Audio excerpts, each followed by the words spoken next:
যাতে আমি ছোট লোক মানুষ, আমাকে প্রশ্রয় দেবেন তো মাথায় চড়ে বসবো। এসব কেমন কথাবার্তা? এসব বাস্তব কথাবার্তা। আপনি আমার থেকে দূরে থাকুন, কারণ আপনার স্ট্যাটাস আর আমার স্ট্যাটাস আকাশ পাতাল। কোথায় আপনি আর কোথায় আমি? আপনার সাথে চলাফেরা করার যোগ্যতা আমার নেই, সো আপনি প্লিজ দূরে থাকেন।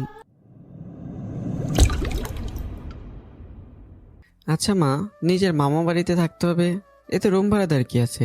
তোর মামা যে কতটা কৃপণ টাইপের লোক তোর তো জানাই আছে। 40 টাকা কেজি ভালো বেগুন রেখে 20 টাকা কেজি অল্প পোকা ধরা বেগুন কিনে আনে। বুঝতে পারছিস কতটা হার কৃপণ? কৃপণ দেখছি, কিন্তু মামার মতো এত কৃপণ জীবনও দেখিনি। সে সেখানে পচা বেগুন খাওয়া শুরু করলো। আজ 7 বছর পর মামার বাড়িতে পা রাখছি। দরজায় টোকা দিলাম।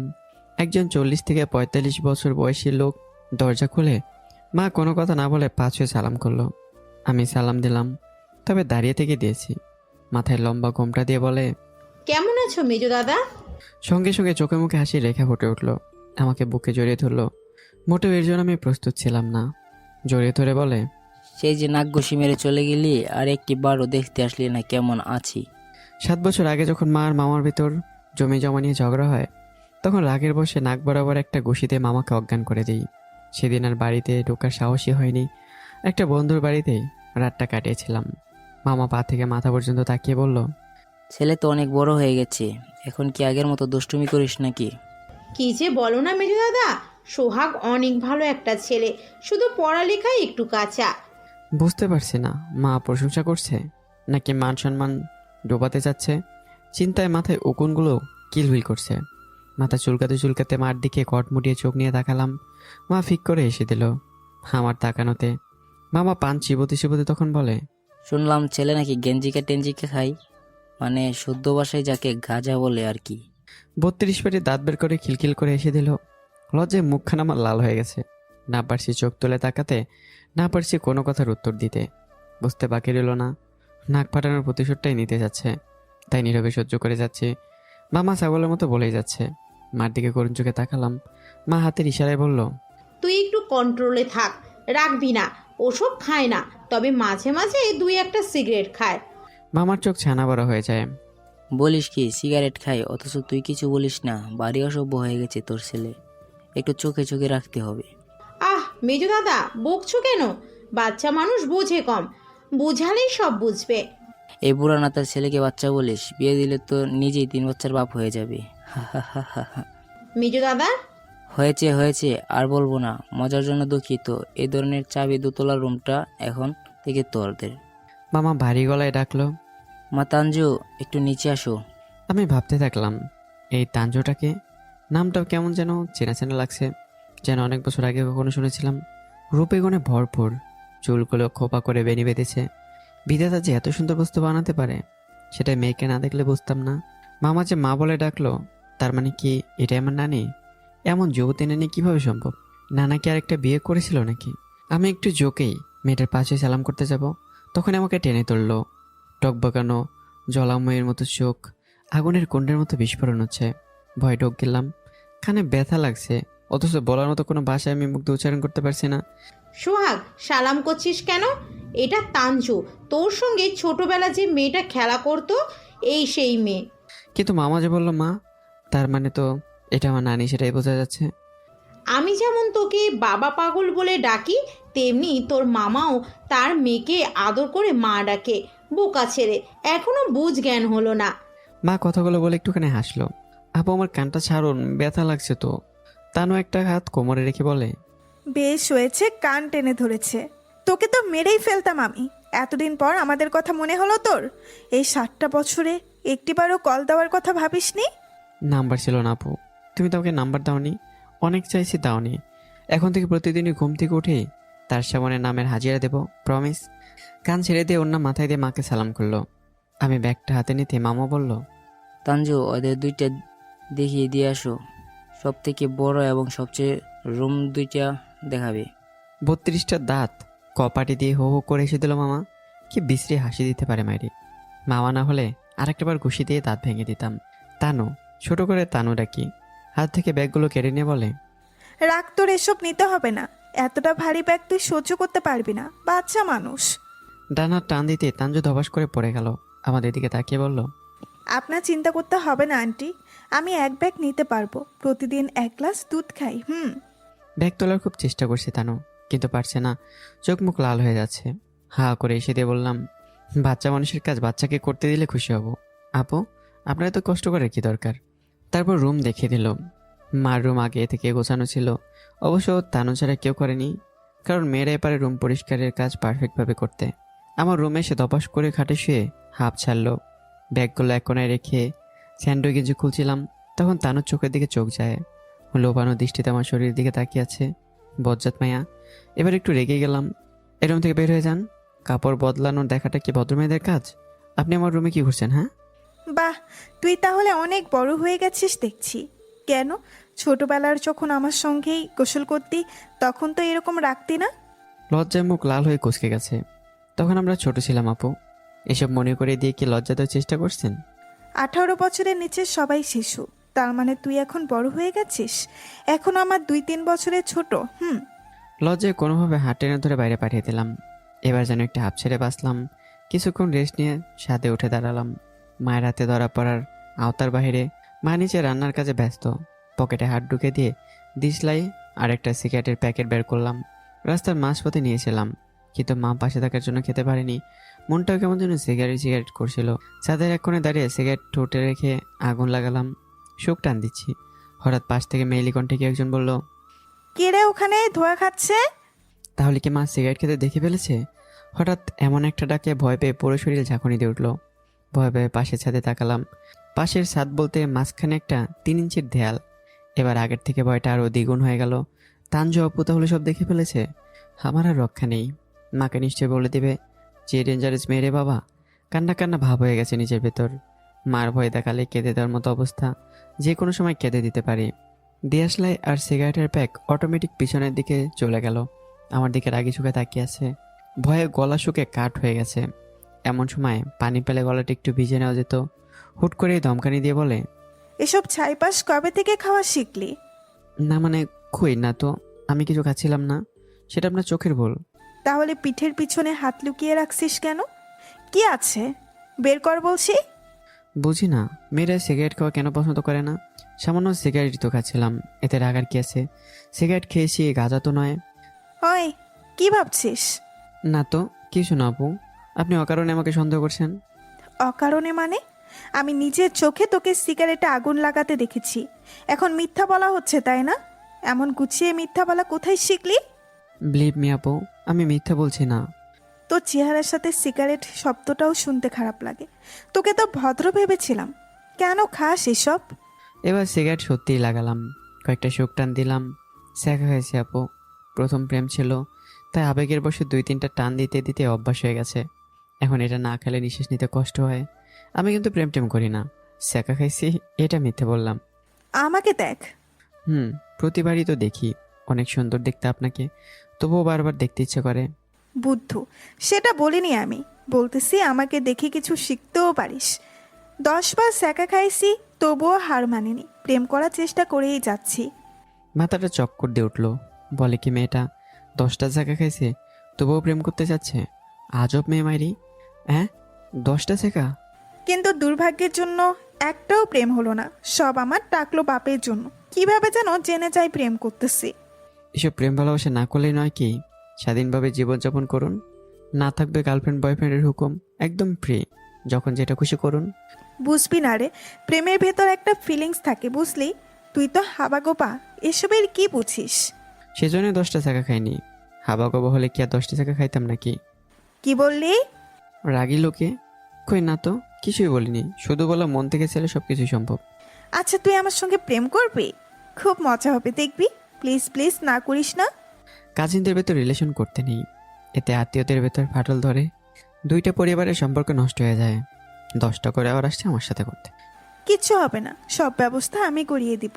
তুই শুধু আমার সঙ্গে প্রেম করবি, অন্য মেয়ের দিকে চোখ তুলেও তাকালে চোখ তুলে নিব। প্রেম করতে প্রথমে দুজনকে ভালোভাবে চিনতে হয়, বুঝতে হয়, মনের সাথে মনের সম্পর্ক তৈরি করতে হয়। এভাবে একদিনে কখনো প্রেম হয় না আপু। একদম আপু বলবি না, অনলি জানো, বুঝছিস? শুধু জানো, বেবি ও বাবু বলে ডাকবি। সব মেয়েদের বয়ফ্রেন্ড কত সুন্দর করে ডাকে, অথচ তুই কি না? আমি কি? তোর তোর মুখে একটু ডাকের রস বলতে কিছু নেই। জন্মের সময় নিশ্চয়ই তোর মুখে মধু দেয়নি, তাই তো এমন হাবাগোবার মতো থাকিস। এই মেয়ে নিশ্চয়ই পাগল হয়ে গেছে। যেভাবে হোক মাথা থেকে প্রেমের ভূত ছাড়াতে হবে। শেষ পর্যন্ত কিনা জুনিয়র সিনিয়র প্রেম করবে। প্রেম বিষয়ে দেখছি একটু ধারণা বলতে কিছুই নেই। অবশ্যই প্রেম করব, তবে সময় নিয়ে। আমাকে তাহলে জোর আইসক্রিম চকলেট, তবে কিটক্যাট চকলেট কিন্তু 2-3 প্লেট ফুচকা, পার্কে বসে বাদাম খাওয়াতে হবে, রোজ রোজ একটা করে সাদা গোলাপ, সকালে গুড মর্নিং মেসেজ পাঠাতে হবে, আমার চুলে হাত বুলিয়ে দিতে হবে, সাথে তেল দিলে আরও বেশি ভালো হবে। ব্যাস এইটুকুই। এক নিঃশ্বাসে তানু সবকিছু বলে দিল। তানুর কথাগুলো শুনে যেটা বুঝলাম, নিজের ইচ্ছেগুলো পূরণ করার জন্য প্রেম করতে চাইছে। যদি আমি বাদে খারাপ কোনো ছেলের খপ্পরে পড়ে, নিশ্চয়ই প্রেম করার স্বাদ মিটে যাবে। খারাপ মেয়েও হয়ে যেতে পারে। আর সাদা গোলাপ পাওয়া বর্তমানে দুষ্কর। হতভঙ্গ হয়ে তার চোখের দিকে চোখ রেখে বলি, না না আপু, থাক, আমার প্রেম করতে হবে না। সিঙ্গেল দেবদাসী ভালো আছি। কি দরকার ওদের উটকো ঝামেলায় নিজেকে জড়ানোর? আর আমি নিজেই তো একজন বেকার, টাকা কোথায় পাবো? তার মানে আমাদের প্রেম করা আর হলো না? শোন, তোকে আমার সঙ্গে প্রেম করতে হবে মানে করতে হবে, না করলে মিথ্যা অপবাদ দিয়ে আমাদের বাসা থেকে বের করে দিব। প্রেম না করার সঙ্গে বাসা না রাখার তো কোনো কারণ খুঁজে পাচ্ছি না। টাকা দিয়ে বাসা ভাড়া থাকে, বুঝেছেন? ফ্রিতে নয়। হোয়াট? আপু তোদের থেকে টাকা নেই? আর এটা ঢাকা শহর, সহজে রুম পাওয়া মুশকিল, পারলে অন্য বাসা ভাড়া নিতে পারিস। এটাও ঠিক বলেছে। ঢাকা শহরে রুম পাওয়া মুশকিল। বাধ্য হয়ে বলতে হলো, হ্যাঁ আমি রাজি আছি, তবে টাকার বিষয়তে একটু ভাবতে হবে। টাকা জোগাড় কিভাবে করব? সেটার ব্যবস্থা আমি করে দিব, তুই চিন্তা করিস না। চল বাজারের দিকে যাব, না গেলে নাক ফাটিয়ে দিব। এখন এই ভর সন্ধ্যায়? ভীতু একটা, আমি থাকতে ভূতের ভয় কিসের? দেয়াল টুপকে পার হতে গিয়ে পা হড়কে পড়ে যায়। হাঁটুর একটু অংশ কেটে গেছে, সেখান থেকে রক্ত চুয়ে পড়ছে। আমি স্ট্যান্ড হয়ে দাঁড়িয়েছিলাম। এক ধমক দিয়ে বলে, কি দেখিস শাপলা, একটু তো হাত ধরে তুলতেও পারিস, নাকি দাঁড়িয়ে দাঁড়িয়ে দর্শকের মতো দেখবি? লজ্জায় লাল হয়ে একটা সুন্দর মেয়েকে স্পর্শ করব, বিষয়টা কেমন দেখাচ্ছে না? আমি পারবো না, লজ্জা করে আমার। চোখ দুহাতে আড়াল করে দৌড়েই বললাম। বেশ কিছুক্ষণ রাগে দৃষ্টিতে তাকিয়ে ভুরু বাঁকা করে তাকালো। তুই ছেলে না মেয়ে? তোর তো দেখি আমার থেকে বেশি লজ্জা। এমন একটা থাপ্পড় দেবো না, সব লজ্জা হাওয়ায় মিলিয়ে যাবে। পুরুষত্ব দেখানোর এটাই সময়। কোনো কিছু না ভেবে আবুকে কোলে তুলে নিলাম। দুহাতে গলা পেঁচিয়ে ধরেছে তানু। চোখে চোখ রেখে সিঁড়ির দিকে হেঁটে যাচ্ছি। হুট করে মাথাতে ভয় এসে মনোবলকে ভীতু করছে। আপু, এমন সময় যদি মামা দেখে ফেলে তখন কি করব? আমার তো খুব ভয় করছে। তানুর কণ্ঠে একরাশ ভালোবাসা খুঁজে পেলাম। জানি সে সত্যি আমাকে ভালোবাসে। আমাকে থামিয়ে দিয়ে ঠোঁটে তার আঙুল রেখে বলে, চুপ, একটা কথাও বলবি না। আব্বু দেখলে দেখুক, আমি বলে দিব তোকেই শুধু ভালোবাসে, এই মনো দেহ শরীরের প্রতিটা অঙ্গ, আমার পিচ্ছি রাজকুমার। আঙ্গুলটা আমার নিঃশ্বাস ভারী করে দিচ্ছে। ললিপপের মতো আঙ্গুলে চুমুতে ভরিয়ে দিতে ইচ্ছে করছে, কিন্তু ইচ্ছে করলেও সেটা আমার সাধ্যের বাইরে। আবু কাঁধে হাত রেখে আরেক হাত দিয়ে চুলগুলো খামচে ধরে ঠোঁটের সাথে আসার চেষ্টা করছে। গোলাপি কমলার মতো টসটসে রসালো ঠোঁট নিজেকে দুর্বল করে দিচ্ছে। পাগল করে দিতে ইচ্ছে করছে তার ভালোবাসায় সাড়া দিতে। ঠোঁট লাগিয়ে দিয়ে পাল্লা দিয়ে কিস করছে আপু। না আপু, এখন এসব করার ইচ্ছে নেই। আমি আপনাকে কাছে থেকে পেতে চাই, তবে এরকম নোংরা ভালোবাসার মাধ্যমে না। তানু যেন আমার ব্যবহার আরও মুগ্ধ হয়ে গেল। এক দৃষ্টিতে তাকিয়ে আছে আমার চোখের দিকে। চোখের অগ্নিগুলোকে জলকণা চিকচিক করছে, তবে সেই জলে কষ্ট না, চোখের কান্না খুঁজে পাচ্ছি। ভালোবাসা তার চোখে খুঁজে পাচ্ছি। লেপটে লুপটে গেছে লিপস্টিকগুলো, তবুও তার চেহারার সৌন্দর্য ফুরাচ্ছে না। বন্ধুরা, গল্পে নায়িকার নামটা চেঞ্জ করা হয়েছে।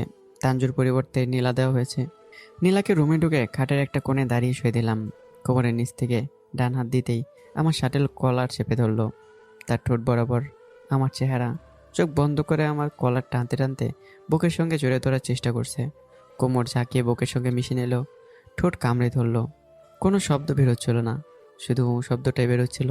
কোনোভাবে ছাড়িয়ে নিয়ে বললাম, নীলা আপু, এখন এসব করা কি খুব প্রয়োজন? আমাদের আগে বিয়ে হোক, তখন না হয়। আর তাছাড়া আমিও আনরোমান্টিক ছেলে। চুপ, আমাকে আপু বলবি না। আমি তোর আপু হতে চাই না, পারলে স্বামী বানিয়ে নেব। কলার টেনে বুকে চেপে ধরে ঠোঁটের ছোঁয়া পেতে চাই। হাতের মুঠি ঠোঁটে রেখে সেটা নয় মানলাম, তবে আমাদের ভালোবাসে কি মামা মেনে নেবে? আমাদের বংশের পরস্পরে আত্মীয়তার ভেতর বিয়ে কখনো মেনে নেয়নি। যদি আপনার সঙ্গে বিয়ে না হয়, আমার লাগানো দাগ নিয়ে করে করে মরবেন। আমি চাই না কোনো মেয়ের এভাবে চরিত্র নষ্ট হোক। নাক টিপে দিয়ে বলে, পিচ্ছিটা অনেক বড় হয়ে গেছিস। আমি রাজি থাকলে বিয়ে পর্যন্ত সম্পর্ক এগিয়ে নিয়ে যাব। আপুও কিছু বলতে পারবে না। এখন আমি উঠি, মামা দেখলে সর্বনাশ হয়ে যাবে। ঠোঁট মুছতে মুছতে নিজের রুমে ঢুকছিলাম, মা পেছন থেকে ডাক দিল। কোথায় গিয়েছিলি? না মানে মা, ছাদে গিয়েছিলাম একটু হাওয়া বদলের জন্য। থাক, মিথ্যা বলতে হবে না। তোর ঠোঁটে লিপস্টিকের দাগ কেন লেগে আছে? নীলার রুমে গিয়েছিলি? সন্ধ্যের চোখে মা বলল, আমার সত্যিকারের আম্মু কিন্তু আমার সাথে একদমই ফ্রি। না মা, আমি নীলাপুর রুমে কেন যাব? আমি তো ছাদে ছিলাম। আর কোথায় পেলে লিপস্টিক? হাতের এক কষায় লিপস্টিক মোছার চেষ্টা করলাম। মা ঠোঁটের এক কোণ থেকে আঙ্গুলে লিপস্টিকের দাগ লাগিয়ে আঙ্গুল সামনে রেখে ধমকানি দিয়ে বলে, এটা কি তাহলে? আমার সাথে মশকরা করিস? থাপ্পড় দিয়ে শিক্ষা দিয়ে দেব। সেই তোর বড় আপুর মতো। আর তুই কিনা সর্বনাশ করার জন্য উঠে পড়ে লেগেছিস? তোকে তো ভদ্র ভাবতাম, তুই তো এমন ছিলি না। বাচ্চাদের মতো চোখে চোখ ফেলতে ফেলতে নিজের রুমে ঢুকে বালিশ ভিজিয়ে দিচ্ছি। রাতে কিচ্ছু খাইনি, আমার কি দোষ? নীলাপই তো জোর করে। রাগটা এখনো কমেনি। দরজায় টকটক শব্দ হলো। ছিটকিনি খুলে দিতেই নীলাকে দেখে বললাম, কেন এসেছেন আপনি? আপনার জন্য এই প্রথমবার আমার মা আমাকে বকাঝকা করেছে। আজ থেকে আমাকে আর বিরক্ত করবেন না প্লিজ। খেয়ে নে, রাতে না খেলে শরীর খারাপ করবে তো। থালাটা ছিটকে ফেলে দিলাম। মা সামনে এসে দাঁড়ালো।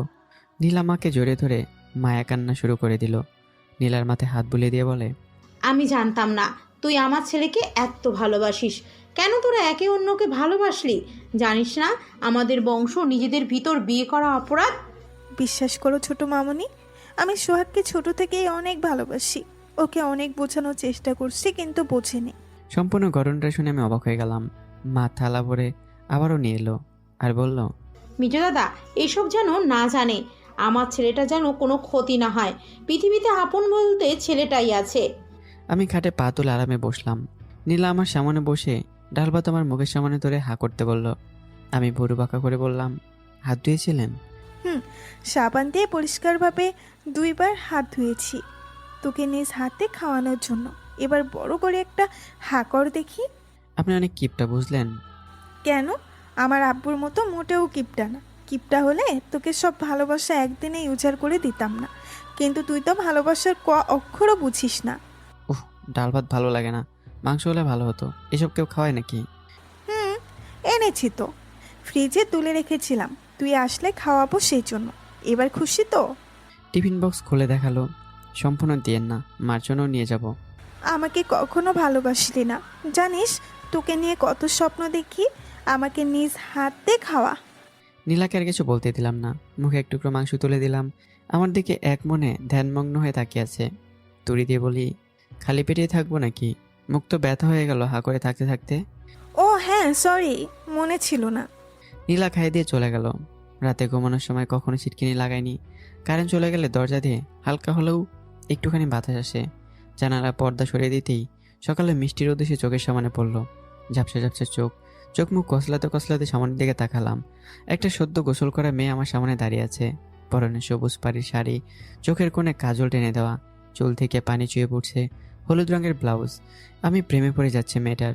খাটের এক কোণে বসে চায়ের পিস সামনে ধরে বলল, কেমন ঘুম হলো রাতে? পাশে রাখা চশমাটা নিয়ে চোখে দিয়ে হাত থেকে চায়ের কাপে চুমুক দিয়ে সাধারণভাবে বললাম, মোটামুটি ভালো হয়েছে ঘুমটা। বললি না তো চা কেমন হয়েছে? এক কথায় অপূর্ব হয়েছে। সাথে আছে রূপবতী মেয়ে, তার সামনে হয়তো এতটা সুন্দর লাগছে। আচ্ছা, তোমরা মেয়েরা তো সুন্দর সে কীভাবে বানাও? এই চায়ের আমার অর্ধেক ভাগ আছে, অর্ধেক খেয়ে বাকিটুকু তোকে দিয়েছি, সেজন্য এতটা স্বাদ পাচ্ছিস। কারণ লিপস্টিক সব ছেলেদেরই পছন্দ। বমি করার চেষ্টা করে বমি করতে পারলাম না। লিপস্টিক খেলে পেট খারাপ হয়। ইতিমধ্যে লিপস্টিক চাও খেলাম, বিষম খেলাম বড় সড়ো। কি হলো তোর? লিপস্টিক কেন খাওয়ালেন? এটা কি চা বলে নাকি লিপস্টিক বলে? আবার শুরু হবে পেট খারাপ হওয়া। অভ্যাস করে নে, বিয়ের পর প্রতিদিন খেতে হবে। আরও 10 বছর পর বিয়ে, এখন করতে পারবো না। পারলে আমার জন্য 10 বছর অপেক্ষা করে থাকতে হবে। নিজে বাড়ি করব, বিজনেস থাকবে, তারপর। বিজনেস করতে হবে না, আমার বাচ্চার আব্বু হলেই চলবে। যা ফ্রেশ হয়ে আয়। কোনো রকম জোর করে খাট থেকে তুলে দিল। দেয়াল ঘড়ির দিকে চোখ যেতে দেখি 12টার কাছাকাছি। নীলাকে বললাম, তোয়ালে আছে? একটাই আছে, সেটা আমি ব্যবহার করি, তুই চাইলে নিতে পারিস। আনবো কি? গোসল করতে করতে পানি বের হওয়া বন্ধ হয়ে গেল। সারা গায়ে সাবান লাগানো আছে, মুখে একটু মনে হয় বেশি দিয়েছি। এখন উপায় কি? আশেপাশে হাতাতে হাতে কাপড়ের মতো কিছু একটা হাতের নাগালে পেলাম। প্রথমে চোখ মুছলাম, চোখ মুছে দেখি নীলা আপু। তার শাড়ির আঁচলে লেগেছে সাবান। এক বালতি সামনে রেখে দিয়ে লুঙ্গির গিট্টু ঠিক করে দিয়ে বলল, ট্যাঙ্কের পানি শেষ, একটু পানিতেই গোসল করতে হবে। আর লুঙ্গিটা ঠিকভাবে পরতে পারিস না, খুলে তো সব কিছুই দেখা যাচ্ছে। লজ্জায় লাল হয়ে গেলাম। নীলাপু আমার সব লজ্জা দেখে নিয়েছে। সামনে ঠিক এভাবে দাঁড়িয়ে থাকতে পারছি না, মুচকে এসে দিয়ে চলে গেল। গোসল করে বেরোবো এমন সময় নীলাপু সামনে এসে দাঁড়ালো। একটাতে তোয়ালে দিয়ে ভেজা চুল মুছতে মুছতে একজন আরেকজনের মুখোমুখি। ভয়ে, অনেক ভয় করে নীলাপুকে দেখে। অনেক কষ্টে একটা ভাড়াটে বাসা পেলাম, কিন্তু মনে হয় না বেশি দিন থাকতে পারবো। সত্যটা তো একদিন না একদিন ধরা পড়বেই। তখন সম্মানের সাথে থাকার জন্য অবস্থলেও হারাতে হবে। নীলাপু হাত থেকে তোয়ালেটা কেড়ে নিয়ে বলল, করছিস সব? ঘরের মধ্যে থাকার কারণে হঠাৎ চমকে যাই। আমি তোতলাতে তোতলাতে বললাম, না না, কিছুই করছিলাম না, তোয়ালে দিয়ে মাথা মুছতেছিলাম। এখন থেকে আর মুছতে হবে না, আমি মুছিয়ে দেবো তোর ভেজা চুল। যার কাজ তাকে করতে দেওয়াই ভালো, বুঝলি? কিন্তু নীলা আপু কথার মাঝখানে থামিয়ে দেয়। এই জন্য বইয়ের অধিকার, আর আমি তার সদ্য বিবাহিত স্বামী। কি আশ্চর্য! অথচ আমাদের দুজনের একজনেরও বিয়ের কথা পর্যন্ত বাড়িতে বলা হয়নি। আর যদিও আমাদের বিয়ে সম্পর্কে কোনো কথা শুনতো, তাহলে তো জীবন তো পুড়িয়ে ফেলা হতো। কিছু কিছু সমাজের নিয়ম বড়ই অদ্ভুত। কাজিনদের ভেতর কেন যেন বিয়ে করে না। নীলা মাথার বিন্দু পরিমাণ জলও দৃঢ় দৃষ্টিতে দেখে সেটা মুছে দিচ্ছে। মানুষ আসলে ভুল চিন্তাধারা নিয়ে চলাফেরা করে। বয়স গেলেও মানুষের আবেগ কমে না। আবেগ বিবেক নিজের উপর নির্ভরশীল করে। যদি সে আবেগে আঁকড়ে ধরে সারাটা জীবন বাঁচতে থাকে, তাহলে আবেগ নিজ থেকে তাকে ছাড়বে না, আরও শক্ত করে তাকে তার ব্রেন ধ্বংস করার চেষ্টা করবে। মাথা নিচু করে দাঁড়িয়েছিলাম। নীলাপু বলল, টেবিলে ভাত বেড়ে রেখেছি, খেয়ে নিবি। আজও ডাল ভাত নাকি মাংস? কোনটা রান্না করেছেন আমার জন্য? প্রতিদিন কি তোর জন্য মাংস রান্না করব নাকি? মাংস কি গাছে ধরে? জানিস না আমার আব্বু কতটা কৃপণ একটা লোক? জানি তো। এত পরিমাণের কৃপণ যে পচা বেগুন খায়, ভাবতেই অবাক লাগে। এই কৃপণ মানুষটাই আমার ভবিষ্যৎ শ্বশুর। প্রচণ্ড রেগেই। আমার আব্বুকে অপমান করবি না বলে দিলাম, নইলে নইলে তোর। থাক, আর বলতে হবে না। কিছু বলতেই তো কিসটিস করে একাকার অবস্থা করে দেবেন। সব আমার ইজ্জত লুট করার ধান্দা। আসলে ছেলেরা ঠিকই বলে, মেয়েরা শুধু ছেলেদের দেহ ভোগ করার জন্যই ভালোবাসে। রেগে টকবক হয়ে বলল, চুপ কর বজ্জাত। ধ্যাৎ। রাগ করে চলে গেলাম ডাইনিং টেবিলের কাছে। মামা এসে পাশে চেয়ার টেনে বলল, সোহাগ, তোমাকে একটা ছোট কাজ দিব, করতে পারবে? করলে আমার খুব উপকার হবে। অনেক সময় পর মামা আমার সঙ্গে হেসে কথা বলল। আমি আর না শব্দটা মুখ দিয়ে বের করতে পারলাম না। জি মামা বলেন, আমি নিজের সবটুকু দিয়ে চেষ্টা করব। আমার একমাত্র মেয়েটা তোমার প্রাইভেটে পড়াতে হবে। অঙ্কে বড্ড কাচ্চা, এবার ফেল করলে বের করে দিব। একগাল হেসে দিয়ে কথাগুলো বলি। কি যে বলেন না মামা, ভাগ্নের সাথে কেউ মজা করে? আমার থেকেও ভালো ভালো স্যার পাবেন পড়ানোর জন্য। এর আগে অনেক স্যার নিয়েছিলাম, তারা 1 থেকে 2 মাস পড়ানোর পর বলে, আঙ্কেল আপনার কোনো আপত্তি না থাকলে আমি নীলাকে বিয়ে করতে চাই। বলো তো ভাল লাগে? এভাবে স্যাররাও উচ্চামি শুরু করে, পড়াবে কার কাছে? কিন্তু মামা নীলা আপু তো আমার সিনিয়র, মানে বয়স অনেক বড়। ছোট হয়ে কিভাবে পড়াবো? তুমি শুধু পড়ার সময় চোখে চোখে রাখবে, যেন পড়া ফাঁকি না দেই। প্লিজ বাবা, অনুরোধ করছি, না করো না। প্লেট উল্টে কয়েকটা লুচি দিল। নীলা রান্না খাবো নাকি মার তৈরি করা লুচি? ধীরে সুস্থে সবগুলোই খাবো, সমস্যা নেই। মামাকে লুচি দিতে দিতে মা বলল, তোর মামার আমাকে এই বিষয়ে বলেছে, তোরও পড়ালেখার জন্য একটা মেড পেলি, সময়ও পার করতে পারবি। ওকে, তুই ঠিক বলছিস। আর তাছাড়া নীলাকে পড়ানোর জন্য মাসে মাসে হাত খরচ পাবে, বাসায় ভাড়াও দিতে হবে না। মাকে খুকি বলার অভ্যাস এখনো ছাড়লো না। বসে বসে সময় কাটানোর থেকে কিছু একটা করাটা অনেক ভালো। বেসরকারি স্কুলের ম্যাডাম, একদিন না একদিন চাকরিটা হাত ছাড়াই হবে। আচ্ছা মা, তুমি যখন বলছো আর কিছু বলতে পারবো না। মামা আজ থেকে পাঠিয়ে দেবেন, যথাসাধ্য চেষ্টা করব পড়ানোর। মামা খুশি মুখে চলে গেলেন। বুঝতে বাকি নেই মামার মনে রং লেগেছে খুশির ঠেলায়। তবে এটা কিভাবে সম্ভব? সিনিয়রকে একজন জুনিয়র পড়াবে? মামা কি গাঁজা টাজা সেবন করেছে নাকি? নিজের পায়ে নিজেই কোড়াল মারার জন্য উঠে পড়ে লেগেছে। আর নীলাপু যে পরিমাণে রোমান্টিক, শার্ট ছিঁড়ে ফেলা করে দেবে। কাঠফাটা করার রোদে ছাদে দাঁড়িয়ে ঘুরে ওড়ানোর মজাই আলাদা। লাটাই হাতে ছাদে দাঁড়িয়েছিলাম। ভেজা কাপড় পরিহিত এক যুবতী মেয়ে ছাদে পা রাখলো। ভেজা কাপড়ে এটে সেটে লেগেছে শরীরের সাথে। হা হয়ে তাকিয়েছিলাম নীলার দিকে। মুখ কুচকে বলল, কি দেখিস? তুই তো অনেক বেশি দুষ্ট হয়ে গেছিস। নীলার কথা শুনে ভাবনার ঘোর কাটলো। এই দুপুর রোদে বৃষ্টি হলো নাকি? কোথায় থেকে ভিজে আসলেন? তুইও যেমন বোকা, তোর কথাও তেমন বোকা। বৃষ্টিতে ভিজেনি, তোর ময়লা কাপড়গুলো ধুয়ে আনলাম। ও কি ও? হ্যাঁ, অন্য কেউ হলে প্রশংসা করতো, তুই তো সেটাও করছিলাম। কেমন মানুষ রে তুই। ধন্যবাদ। হয়েছে, আর ধন্যবাদ দিতে হবে না, ধন্যবাদটাও দিতে পারিস না। মুখ বেশি কাটিয়ে চুলের চাপটা মুখে লাগিয়ে মুখখানে ফিরে নিয়ে তারের উপর একটা একটা করে কাপড় শুকাতে দিচ্ছে। বালতির দিকে চোখ যেতেই মান সম্মানের চিন্তা মাথায় ভর করলো। যেভাবে হোক নীলার হাতে ওটা পড়তে দেওয়া যাবে না। ঘুড়ির লাটাই ফেলে দিয়ে বালতির ভেতর থেকে সেটা বের করে নিলাম। নীলা চেঁচিয়ে বলল, কি করছিস? ওটা কি লুকালি? আমার কাছে দে ওটা, নয়তো ভালো হবে না বলে দিলাম। না এটা দেওয়া যাবে না, অন্য সব কাপড় নিয়েন, তাতে সমস্যা হবে না, কিন্তু এই একটা না। বিয়ের পর তো সব আমারই ধুয়ে দিতে হবে, দে। আর ওটা তোর আন্ডারওয়্যার প্যান্ট, জানি, লুকিয়ে কি লাভ। আন্ডারওয়্যার প্যান্ট যদি চিবিয়ে খাওয়ার হতো তাহলে অবশ্যই খেয়ে নিতাম, তবুও দিতাম না কোনো মেয়ের হাতে। তোতলাতে তোতলাতে বললাম, সেটা না হয় বিয়ের পরই পাওয়া যাবে, এখন এটা ধোয়ার দায়িত্ব শুধু আমার। পিঠের পেছনে হাত লুকিয়ে রাখলাম। নীলাপু হাত থেকে নেওয়ার জন্য কত এনে চেষ্টা করছে। আকাশ বরাবর হাত তুলে ধরলাম, পারলে ধরে দেখা সাত। লাফ দিয়ে হাত ধরার চেষ্টা করছে, কিন্তু আমার উচ্চতার কাছে তার লাফাও হার মানবে। বড় একটা লাফ দিতে হুড়মের আমার উপর পড়ে গেল, মানে বুকের ঠিক মাঝখানে। এই গরমে শরীরটা আরও গরম হচ্ছে, তবুও যেন মনে হচ্ছে স্বর্গীয় সুখের ধাপটা হওয়া এসে বুকে বাড়ি খাচ্ছে। একটু উষ্ণ, একটু শীতল। নীলার একটা হাত আমার কাঁধে ঘেঁষে আছে, আরেকটা হাত হাতের কলার চেপে ধরে আছে। নীলাপুর কোমর কখন যে ধরেছে নিজেও জানি না। গালের দুপাশে টোল পরে আরও লজ্জায় লাল হয়ে গেছে। আর আমি সেই টোল পরে মুখের দিকে তাকিয়ে আছি, অপরূপ দেখাচ্ছে। এমন একটা মেয়েকে কেন যে আপু বলে ডাকি? কেন আমরা মামাতো ভাই বোন হলাম? বয়ফ্রেন্ড গার্লফ্রেন্ড হয়ে কেন পৃথিবীতে পা রাখলাম না? এরকম একটা কোমর দেখা লোভ সামলানোটাই কঠিন একটা কাজ। কোমরটা আরও বুকের সাথে চেপে ধরে রাখার চেষ্টা করলাম। লজ্জামাখা হাসি দিয়ে বুকে মাথা লোকালো, মুখটা তুলে ধরে ঠোঁটে চুমু দিতে গেলে এই লজ্জায় পাশ ফিরিয়ে নিল। লাল টুকটুকে গাল বানিয়ে বলল, আর কি করছিস? আমার লজ্জা করছে তো। আর আজ হঠাৎ এত রোমান্টিক মুড কেন? মনে হচ্ছে আমি কিছুই জানি না, শুধু তোমাকে কাছে পেতে ইচ্ছে করছে। আজ থেকে তুমি বলে ডাকবা, শুধুই তুমি। জোরে জোরে নিঃশ্বাস ছাড়ছি দুজনে। সোহাগ, ছাড় আমায়, প্লিজ ছাড়। সাথে কেউ আমাদের এই অবস্থায় দেখলে অনর্থ হয়ে যাবে। নীলাজ, আমাকে আটকেও না প্লিজ, তোমাকে আমি একদম কাছে থেকে পেতে চাই, তোকে ভালোবাসার চাদরে জড়িয়ে নিতে চাই। বলেই ঠোঁটে ঠোঁট লাগানোর চেষ্টা। এক ধাক্কায় বুকের উপর থেকে সরিয়ে দিল। এলোমেলো বুকের ওড়না ঠিক করতে করতে বলে, ঘোড়ার আনতে পারিস, এটাই তোর কাছ থেকে পাওয়া। একটা লিপস্টিকও তো করতে পারিস না, অথচ আমার মুখটা তোর জিভ ভাই লালায় একাকার অবস্থা করে দিল। ঠোঁট চুষতে হয় নাকি নাক চুষতে হয় সেটাও জানিস না। নীলাপু, আপনি আমাকে এভাবে বকতে পারলেন?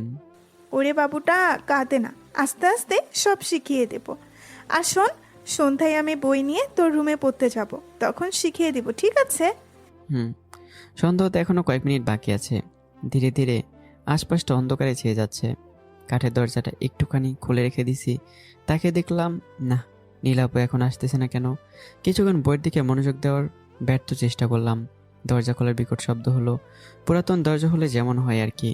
ওনা ঠিক করতে করতে দরজা ঠেলে রুমের ভিতরে ঢুকলো। একবার ওর দিকে তাকিয়ে চোখ আবারও বইয়ের দিকে নিলাম। পড়ার টেবিলে বই রেখে পিছন থেকে আমার গলাটা জড়িয়ে ধরে বলল, কি করিস? এটা কি প্রেমের ক্লাস পাইছো নাকি? বই নিয়ে পড়তে বসো, যাও। আপনি থেকে হঠাৎ তুমি? তোর চট্টর কিছু হলো না তো? কপালে হাত রেখে তাপমাত্রা অনুভব করার চেষ্টা করলো। হাত ছড়াও, এটা ক্লাস, আর আমি এখন তোমার স্যার, বুঝতে পারছো? যাও বই নিয়ে আসো। তমকানিতে কিছুটা হলেও ভয় পেয়ে গেছে, চমকে ওঠার মতো। ব্যাগ হাতানোর পর একটা বই নিয়ে পড়ার টেবিলের পাশে চেয়ার টেনে নিয়ে বসলো। বই দেখে আত্মা পানি শূন্য হয়ে গেছে। এতগুলো বই থাকতে গণিত বইটা চোখে পড়লো।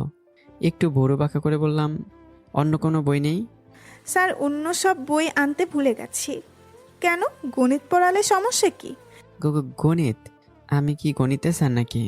খাটে বসে অন্য বিষয় পড়তে বসো, আমি একটু পড়তে বসি। মুচকে হাসতে হাসতে খাটে গিয়ে বসলো। ফ্যানটা চালিয়ে দিল। ঝাপটা বাতাসে চুলগুলো এলোমেলো করে দিচ্ছে। বারবার কানের পেছনে গুঁজে দেওয়া অসহ্য লাগে নীলাপুর কাছে। মাঝে মধ্যে পেন্সিলে আলতো করে কামড় বসে কি যেন ভাবছে। তখন একটা ইনোসেন্ট লাগছিল, নিজেই মুগ্ধ হয়ে যাচ্ছি। লোকে বলে বয়স পার হলে নাকি ভালোবাসাও কমতে থাকে, কিন্তু আমার কাছে একটাবারও এমনটি মনে হয়নি। কল্পনা তো চিন্তা করিনি। ভালোবাসি অনেক, শুধু মুখ ফুটে প্রকাশ করতে পারি না। সিগারেট লাগিয়ে কয়েকটা টান দিতেই নীলাপু চেঁচিয়ে বলে উঠল, এই এই কি করছিস? তুই তো ডাকাত, আমার সামনে বসে সিগারেট খাস। ভয় করে না তোর? যদি তোর মাকে বলে দেই তাহলে? টেবিলের এক কোণে জ্বলন্ত সিগারেট রেখে দিয়ে বললাম, মাকে বলবে? বলো। কি বলে আমি একটু শুনি। কথাটি বলে হা হা করে এসে দিলাম। চেঁচিয়েই বলল, আন্টি, আন্টি আপনার ছেলেকে দেখে যান, সিগারেট খাচ্ছে। দাঁড়া দেখাচ্ছি মজা। অপরাধ করে আবার বলিস বলে দিতে? পাশের রুম থেকে মা বলে উঠল, সিগারেট খেলেই চরিত্র খারাপ হয় না বুঝলি? সিগারেট তো তোর বাবাও খেত, এখনও খায়। কই, আমি তো কিছু বলিনি। কপালে হাত রেখে বলে, হাই কপাল। হ্যাঁ হ্যাঁ, ভালো কাজ করেছ। ছেলেকে আদর দিতে দিতে মাথায় তুলে রাখছো। যা করার নিজেরই করতে হবে। নীলাপুর সামনে বসে পড়লাম। দেখি কি লেখলা এতটা সময় রাবার দিয়ে ঘষাঘষি করে। হাত থেকে খাতাটা কেড়ে নিলাম। ভয়ে ভয়ে এটে সেটে হাঁটু মুড়ি দিয়ে বসে আছে। খাতা প্রথম পৃষ্ঠায় লেখা, ভালোবাসি আমার পিচ্ছি ছাড়টাকে। রাগনি নীলাপুর দিকে তাকিয়ে এসে দিলাম। এক নিমিষে গলা জোরে ধরে বাচ্চাদের মতো গালে চুমু দিল। গাল পরিষ্কার করতে করতে বললাম, এসব কি শুরু করলেন? পড়ার সময় তো একটু মনোযোগ দিতে পারেন। ধাক্কা দিয়ে ফেলে দিল খাটের ওপর। বুকের উপর উঠে বসলো। একটুখানি ঝুঁকে আছে মুখের ওপর। চুলগুলো খোলা রাখার জন্য নাকে চোখে সুড়সুড়ি দিচ্ছিল। চোখে মুখে শয়তানি হাসির আওয়াজ। আপু ঠোঁটের উপর আঙ্গুল রেখে নিজের একটা ঠোঁট কামড়ে ধরে বলে, চুপ। ক্লাস তো অনেক নিয়েছিস, আজ তোকে রোমান্টিক ক্লাস করাবো ছাত্রী হয়ে। ভালোবাসা কত প্রকার এবং কি কি, কিভাবে ভালোবাসতে হয় বর্ণনা সহকারে। কিছু বুঝে ওঠার আগেই আমাকে চুলের ভিতর লুকিয়ে নিল। ঠোঁট দুটো এক করে দিল। আমি ধীরে ধীরে হারিয়ে গেলাম তার ঠোঁটের উষ্ণ স্পর্শের ছোঁয়ায়। জোরে জোরে কয়েকটা নিঃশ্বাস ছেড়ে কথাগুলো দুজনেই বলি। চুলগুলো মাঝে মাঝে হাত দিয়ে ঠিক করে দিচ্ছি। নীলাপুকে বুকের উপর থেকে নিয়ে নিলাম। মাথাটা এখনো ঝিমঝিম করে ব্যথা করছে। উষ্ণ ঠোঁটের মায়াবী ভালোবাসার ছোঁয়ায় নেশা লেগে গেছে। চুলগুলো খামচে ধরে ঠোঁটের কোণে একটা কিস করে বললাম, নীলাপু এটা কি ছিল? তোর প্রতি আমার ভালোবাসা, এটাকে বলে ভালোবাসার আদর। কেন, তোর ভালো লাগছে না বুঝি? বুকে ধাক্কা দিয়ে ফেলে দিল। দপাস করে বালিশের উপর চিত হয়ে পড়ে গেলাম। এলোমেলো চুলের ঝাপটা দিয়ে চলে যেতে চাচ্ছি নীলাপু। অবস্থায় বা হাত ধরে টান দিয়ে বুকে জড়িয়ে ধরলাম। ভালোবাসা নেশে মাতাল হয়ে আধো আধো কণ্ঠে বললাম, প্লিজ আর একটু। কপালের সঙ্গে কপাল টেকে দুগালে হাত রেখে এক ফালি মাইপে হাসি দিয়ে নিচের ঠোঁটে কামড়ে ধরলো। ঠোঁটগুলো টেনে লাগালো। হাঁপাতে হাঁপাতে ভারী গলায় বলল, ওহ সুহাগ, আই লাভ ইউ। আমাকে কখনো ধোকা দিবা না তো? আমি তোকে সারাটা জীবনে আপন করে পেতে চাই। ভালোবাসি তোমায়, খুব ভালোবাসি। চুল মুঠিতে খামচে ধরে আদর করতে লাগলো, ঠোঁটে ঠোঁট রেখে। এটার জন্য আমি একেবারে প্রস্তুত ছিলাম না। কি করবো ভেবে পাচ্ছি না। নীলা নিজের ঠোঁট দিয়ে আমার নিচের ঠোঁট চেপে ধরলো। তারপর শুরু হলো রোমান্টিক অত্যাচার। আমার চুলগুলো খামচে ধরে আছে নীলাপু। চোখের পাতা বন্ধ করে উপভোগ করছি। উপভোগ করা ছাড়া অন্য কিছু তো আর করতে পারছি না, কারণ এখন নতুন প্রেমের ক্লাস শিখতে একটু অসুবিধা হবেই। হঠাৎ বুঝতে পারলাম আমার ঠোঁট থেকে লাল কিছু একটা বেরোচ্ছে। অবশ্যই লিপস্টিক না। নীলাপু গোলাপি লিপস্টিক ছাড়া অন্য কোনো লিপস্টিক ব্যবহার করে না। তাহলে কি রক্ত? ঠোঁটে হাত রেখে দেখলাম হাত রক্তে মেখে গেছে। নীলা কাঁদো কাঁদোভাবে বলল, সোহাগ, তোমার কিছু হলো না তো? ইস, আমি শুধু রাক্ষসীর মতো তোমার ঠোঁট কামড়েই যাচ্ছিলাম। মেয়েটা আরেকটু হলে কেঁদে দিবে এমন অবস্থা। আমাকে দুই চারা কখনো কিছু বলতে না। আর আসলে তুমি চুলগুলো মুঠিতে ধরেই ঠোঁটে চুমু দিতে দিতে বললাম, তোমার ওই ঠোঁটের আদর পেলে সব কিছু ঠিক হয়ে যাবে। পাগল হতে হবে না। হাত চাটকা দিয়ে সরিয়ে দিয়ে দূর দিয়ে স্যাবলন আনলো। ঠোঁটে স্যাবলন লাগিয়ে দিচ্ছে। উফ, ব্যথায় হালকা কুকিয়ে উঠলাম। একদম নড়াচড়া করবি না। ইস, কতটা কেটে গেছে। তবুও একবার বলার প্রয়োজন মনে করলি না। আমি কত খারাপ মেয়ে, কিভাবে তোর ঠোঁট কামড়ে রক্ত বের করে দিছি, তাই না? কোলে বসে আছে, কোমর পেছিয়ে ধরেছিলাম তখন আমি। মাথায় দুষ্ট বুদ্ধি ভর করলো। কোমরে একটা চিমটি কাটলাম। আহ বলে চোখ রাঙিয়ে তাকিয়ে বলল, তুই কি একটু ভালো হবি না? সারাটা জীবন এভাবে শাসন করতে পারবো না। খিলখিল করে এসে দিলাম। স্যাবলন লাগানোর কিছু সময় পর আমি নীলাপুর হাত মিলে দিয়ে শুয়ে রইলাম বেশ কিছুক্ষণ। সিলিং ফ্যানের দিকে তাকিয়ে বলি, নীলাপু আজ আমার জীবনের শ্রেষ্ঠ একটা দিন ছিল, যা আমি কখনোই বলতে পারবো না। আচ্ছা, তুই সবসময় আপু আপু করিস কেন? নীলা বলে ডাকলে সমস্যা কি? কিছুক্ষণ ভাবতে ভাবতে বললাম, ভাবার বিষয়ে। আপনি আমাকে কেন দুই করে ডাকেন? কারণ আমি তোর সিনিয়র, তাই। আর বাকিটা জীবন তুই বলেই ডেকে যাব। আমি জুনিয়র, তাই আপু বলে ডাকি। পরবর্তী থেকে আপু না ডাকারই চেষ্টা করবো। আপু ঘড়ির দিকে তাকালো। রাত 8টার কাছাকাছি বেজে গেছে। খাট থেকে উঠতে যাবে, তখনই হাত টেনে ধরে বলি, আর কিছুক্ষণ থেকে যাও না নীলা আপু। না রে, রাত 8টা বেজে গেছে। কাল আবার সন্ধ্যার আগ মুহূর্তে চলে আসবো। কিস টিস করতে করতে রাত 8টা বেজে গেছে, অথচ একটা বারের জন্য বুঝতে পারিনি। আশ্চর্য। নীলাপু মা রুমের পাশ দিয়ে যেতেই মা নীলাকে কাছে ডাকলো। মা বলল, বস, তোর সাথে একটু গল্প করি। মেজদাদা চা খেতে গেছে বাইরে। তেল নিশে মাথায় মালিশ করে দিতে দিতে বলল, চুলের যত্ন আত্মি নিস না নাকি? কেমন উস্কো খুস্কো হয়ে গেছে, সেদিকে খেয়াল নেই তো? সময় পায় না তো মাথায় তেল শ্যাম্পু করার। আমার কাছে আসলেই তো পারিস। সারাদিন বুড়ি মানুষ একা একা বসে সময় কাটে। তুই থাকলেও তো গল্প করার একটা লোক পাবো। আচ্ছা, তোমার ছেলেকে বিয়ে টিয়ে করবে না নাকি? সারাটা জীবন সিঙ্গেল দেবদাস করে রাখবে। বড় হয়ে যাচ্ছে দিন দিন, সেদিকে কোনো খেয়াল নেই তোমার? নীলাপু মার সাথে কথা বলে রুমে চলে গেল। আমার কিন্তু একটু ঘুম ধরতেছে না। সন্ধ্যার সেই মুহূর্তটা মনে পড়ছে। নীলাপু কত রোমান্টিক। যদি বিয়ে করি তাহলে নীলাপুকেই, নয়তো চিরকুমার থেকেই যাব। বিয়ে শব্দটা মুখ থেকে বের করব না। মাথার নিচে হাত রেখে বালিশের ওপাশ ওপাশ করছি। ঘুম আসতেছে না, শুধু নীলা দুচোখ জোরে। সে কি আমার ঘুম কেড়ে নিল? কেমন মায়া জাদু করলো। এক চেলতে হাসি ফুটে উঠলো ঠোঁটের কোণে, নিজের অজান্তেই। হঠাৎ দরজায় কারো টোকা পড়ল। আমি শোয়া থেকে উঠে বসে পড়লাম। কে? দরজার ওপাশ থেকে শব্দ আসছে, সোহাগ সোহাগ বলে ডাকছে, আর বলছে যে গাধা ঘুমালি নাকি? আমার ঘুম হারাম করে তুই কিভাবে ঘুমাস? চোখে মুখে হাসি রেখা ফুটে উঠলো। এ নিশ্চয় নীলাপু ছাড়া অন্য কেউ হবে না। তবুও বিশ্বাসের বিশ্বাস নেই। শিওর হওয়ার জন্য বললাম, মা কিছু বলবে? দরজার ওপাশ থেকে রাগী কণ্ঠে চেঁচিয়ে বলল, আমাকে তোর মা মনে হয়? গদ্ধব, উসপুক কোথাকার! দরজা খোল, আমি তোর প্রেমিকা। প্রেমিকাকে মা বলে ডাকিস, লজ্জা করে না তোর? মাত্র কয়েকদিনের পরিচয়ই প্রেমিকা দাবি করছে। এরকম গালি নীলাপু ছাড়া আর কেউ দিতে পারে না, আর পারবেও না। দরজার ছিদ্র দিয়ে চোখ রেখে দেখি নীলাপু কি যেন হাতে নিয়ে দাঁড়িয়ে আছে। খাবার হলে তো ভালোই হয়, জমিয়ে খাবো। ছিটকিনি খুলতে খুলতে বললাম, নীলাপু এত রাতে কি মনে করে আসলেন? ছিটকিনি খুলতে ঝাঁপিয়ে পড়লাম ওর উপর। বাম্পারে, এরকম রোমান্টিক মেয়ে আমি জীবনে একটাও দেখিনি। নিজের ঠোঁট কামড়ে ধরেছে। আমি কথা বলতে পারছি না, মুখ দিয়ে টু শব্দ বের করতে পারছিলাম না। লম্বা একটা কিস দিল, চোখ বন্ধ করে তারপর হাঁপাতে হাঁপাতে বলল, করিস কেন? আর দরজার সিটকেনি খুলতে এত দেরি হওয়ার কথা না। কি করছিলি? এসে তো আমার উপর ঝাঁপিয়ে পড়লেন, বলার সুযোগ করে দিলেন। আর সত্যি বলতে আপনার কথাই ভাবছিলাম। উফ, তোকে ছাড়া ঘুমিয়ে আসছিল না।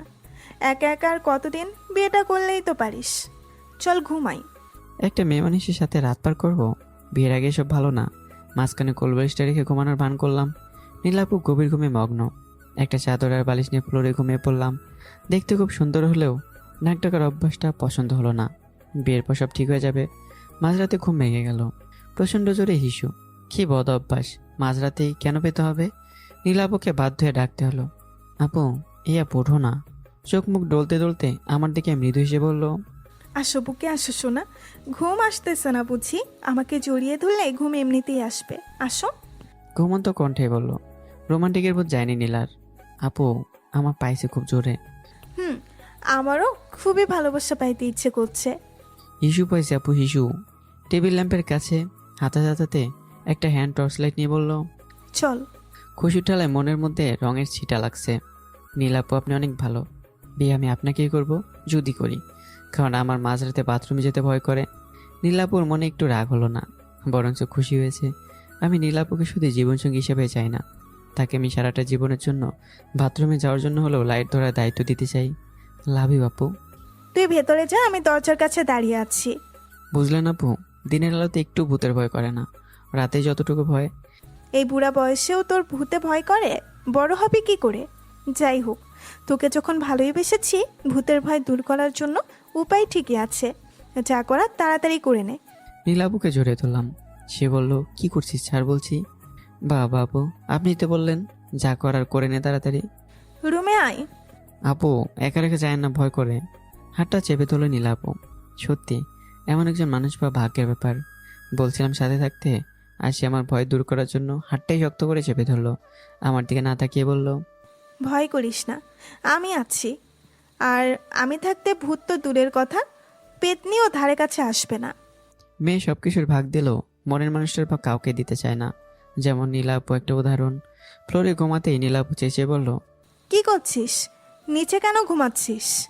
আস্তে কথা বলেন আপু, পাশের রুমে মামা ঘুমাচ্ছে, জেগে গেলে কেলেঙ্কারি হয়ে যাবে। এবার সে ধীরে আসতে বলল, নিচে কেন ঘুমাচ্ছিস? আমি চাই না চরিত্রে দাগ লাগুক। যেদিন আপনাকে 3বার কবুল বলে বিয়ে করতে পারবো, সেদিন না হয় আপনার সাথে একটা খাটে ঘুমাবো। আশ্চর্য হয়ে তাকিয়ে রইল, আর বড়ু কুসকে বলল, নিচে ঘুমাচ্ছিস কেন? একসাথে ঘুমানোর জন্য আইসি তোর রুমে। আচ্ছা ঠিক আছে, নিচেই ঘুমাবো তোর সাথে। বিয়ের আগে সব লুটপাট করে নেবে দেখছি। এটা কিভাবে সম্ভব? আমি ছেলে, আপনি মেয়ে। বিয়ের আগে কখনো এমনটা করা উচিত না। শোন, বেশি কথা বলবি না। ঘুমাবো মানে ঘুমাবো। বাচ্চাদের মতো জিদ করছেন কেন? বোঝার চেষ্টা করুন। আর আমাদের তো বিয়েও হয়নি। বিয়ে হয়নি তো কি হয়েছে, করে নিব। কিন্তু মামা কি মেনে নেবে আমাদের এই সম্পর্ক? আমাদের বংশ পরম্পরার নিয়ম, আত্মীয়তার ভিতর আত্মীয়তা করতে নেই। সেটা আমি চিন্তা করব, তোর এসব নিয়ে ভাবতে হবে না। তবুও আমার পক্ষে এসব সম্ভব না। ক্ষমা চাচ্ছি, ছেড়ে দেন। যেদিন বিয়ে হবে সেদিন একখানে ভাগাভাগি করে ঘুমাবো। পায়ের কাছ থেকে চাদর নিয়ে গায়ে জড়িয়ে ঘুমিয়ে পড়লাম। সকাল 4টায় ঘুম ভাঙতেই একটা চিৎকার, ও মা গো, বাঁচাও! আমি স্বপ্নে কল্পনা করিনি নীলাপু আমার বুকে মাথা রেখে শরীরে একটা পা তুলে দেবে। বাঁ হাত দিয়ে গলাটা জড়িয়ে ধরে আছে, নিচের ঠোঁট কামড়ে ধরে রাগে চোখে আমার দিকে তাকিয়ে আছে। ভয়ে আবারও চিৎকার দিতে চাইলাম ওই চোখ দেখে, কিন্তু চিৎকার দেবো কিভাবে? ঠোঁটটা নড়াতে হবে। ছাড়লে তো ঠোঁট নড়াবো, তারপর না চিৎকার দেবো। 30 সেকেন্ড সেভাবেই নীরবতা। ঠোঁট ছেড়ে দিল। এভাবে চেঁচিয়ে উঠলি কেন? আপু যদি জেগে যেত তাহলে বিয়ের আগে প্রেম করার প্ল্যানটা ভেস্তে যেত।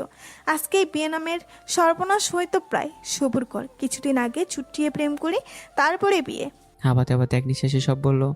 এমন পরিস্থিতির ভিতরেও বিয়ের কথা চিন্তা করা একমাত্র নীলাপু ছাড়া আর কেউই করতে পারে না। এমনিতেই তো সারাটা রাত চিন্তায় চিন্তায় পার করছি মামার ভয়ে, তার মাঝে এরকম কুকর্ম। বুকে মাথা রাখার কি দরকার? ওই কি ভাবিস? না, কিছু না। তবে আপনার এভাবে আমার শরীরে হাত পা তুলে দিয়ে এটি সেটি ঘুমানো উচিত না। কেন কেন? হন্তদন্ত হয়ে প্রশ্ন করে। আমার কাতকত লাগে। লজ্জায় টমেটো সসের মতো লাল হয়ে উত্তর দিলাম। প্রথম প্রথম এরকম একটু একটু কাতুকুতু লাগতেই পারে, আর এই কাতুকুতু লাগলে ফিলিংসটা আরও বেশি লাগে। তোর মনে আছে কাল সন্ধ্যায় যখন গলায় কিস করতেছিলি আমার কাতুকুতু লাগতেছিল, তবুও তোকে একটি বারের জন্যও মানা করিনি এবং আরও জড়িয়ে ধরে কিস করার আনন্দটা উপভোগ করছিলাম। ও, একটু রোমান্টিক হতে শিখে নে। মাঝে মাঝে জোর করেই কিস টিস করবি, বুঝলি? না না, করিস না। বললে কিস করবি, জোর করে কিস করলে একটু বেশি পরিমাণে ভালো লাগে। সব হবে বিয়ের পর। বিড়ার মারার কাজটা করে দেব, অপেক্ষা করো শুধু। যা দুষ্টু, আমার লজ্জা করে। তাহলে বিয়ে করব না? নীলাপুকে পাজা করলে করে তুলে নিয়ে খাটে শুয়ে দিলাম। উঠে যাচ্ছিলাম, ঠিক তখনই শার্টের কলার চেপে ধরে মুখ বরাবর তার ঠোঁটের কাছে এনে বলে, তোর নিচে ঘুমাতে হবে না। ছেলে মানুষ কত ভালো সেটা ফুলসজ্জার রাতেই বোঝাই। চুপ থাকলে বংশধর বাড়বে না। তখনকার বিষয় আলাদা, বুঝলেন? আর এখন অবৈধ হয়ে যাবে। আহ্লাদে সুরে বলে। নীলা বলল, না না, আমি এসব বুঝি না। তুই শুধু আমার, তোর সাথে বিয়ে না হলে আত্মহত্যা করব বলে এমনভাবে আমাকে 4 হাত পা দিয়ে জড়ে ধরলো, ছাড়তে পারলাম না। মেয়েদের শরীরে এরকম শক্তি থাকে জানা ছিল না। এটা তো এক প্রকার শিশু নির্যাতন। যেহেতু সিনিয়র, বয়সও বড়, শক্ত থাকারই কথা। তবে বিড়াল মারতে পারবো, যদি শক্তি জোরে বিড়াল না মারতে দেয় তখন। আপু, মরে গেলাম। আমার দম নিঃশ্বাস সব বন্ধ হয়ে যাচ্ছে। প্লিজ আপু, ছাড়েন। আমার শ্বাসকষ্টের রোগ আছে। হেল্প হেল্প, কেউ বাঁচাও। আরো জোরে শক্ত করে চেপে ধরলো। এবার মনে হয় সব হাড়হাড্ডি দুমড়ে মুচড়ে ভেঙে গেল। আত্মা যে কোনো সময় বের হতে পারে। আস্তে আস্তে শরীরে শক্তি কমে গেল, গাও এলিয়ে গেল।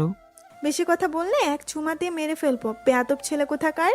জীবনে আপনার মতো একটা বউ পেলে বাঁচার ইচ্ছে শক্তি মরে যাবে। কেন যে আপনার সাথে প্রেম করতে গেলাম? আমারে তুলে নাও আল্লাহ। ধীরে ধীরে চোখ দুটো নেমে এলো। দুজনে ঘুমিয়ে পড়লাম। চাদর জিনিসটা কি সেটা বলে গেছি দুজনে। আরও এটে সেটে শক্ত করে জড়িয়ে ধরেছি দুজনকে। এক উষ্ণ স্পর্শ আমাদের ভালোবাসার পথ টেনে নিয়ে যাচ্ছে। নাকের উপর চুলগুলো সুড়সুড়ি দিচ্ছে। লম্বা একটা নিঃশ্বাস নিলাম ঘুমের ভেতরেই। চুলের মাথার করা ঘ্রাণ, ঠোঁটের করে মৃদু হাসি ফুটে উঠলো। ইচ্ছে করে হাসিনি, কাছে পাওয়ার টানে। ঘুমের ঘরেও পাগলটা আমাকে চালো না, ঠোঁটে আদর করতে থাকলো। টকটক শব্দে রুমটা ভারী হয়ে যাচ্ছে। আমার ঠোঁট দুটো হয়তো তার খুব পছন্দের একটা অংশ, যেটা থেকে বারবার কাছে টানে, অথবা আমাকে রোমান্টিকভাবে উত্তেজিত করার জন্য। কিন্তু কেন? আমার ঠোঁট সিগারেটের ধোঁয়ায় কালো রঙের মতো পুড়ে চারখার হয়ে গেছে। ঘুমের ভেতরে বলে উঠলাম, নীলাপু কি করছেন? সে শুধু ঠোঁট ঝাঁকিয়ে দিয়ে বলে, ওই Sohag, I love you, I really love you. ঠোঁটের সাথে ঠোঁট চেপে ধরলো। অতই সাগরে ঢেউয়ের মতো বাঁচতে থাকলাম। না, আমার ভালো লাগছে অনেক। অন্য পাশ ফিরে ঘুমাতেই জড়িয়ে ধরলো পেছন থেকে। গভীর ঘুমে দুজনে আচ্ছন্ন। ঠকঠক শব্দ শুনে নীলা দরজা খুলে দিল। ঘুমের নেশায় বুঝতে পারল না যেটা কার রুম ছিল। দরজা সিটকিনি খুলে দিতেই গোমাতাল কণ্ঠে বলে, এত ভোরে কে বিরক্ত করতে আসলো? চোখ মুখ ডলতে ডলতে তাকালো দরজার সামনে। ধীরে সুস্থে চোখ ঝাপসা থেকে পরিষ্কার হতেই নীলাপু কাঁদো কাঁদো অবস্থা হয়ে গেল। সামনে আমার মা দাঁড়িয়ে আছে। চোখ মুখের রাগান্বিত ভাব দেখে বোঝা যাচ্ছে আজ হয়তো আমাদের দুজনের কারণ স্থান নেই। দুজনকে আলাদা করে দিতে পারে অথবা ভাড়াটে বাসা বদলাতে পারে।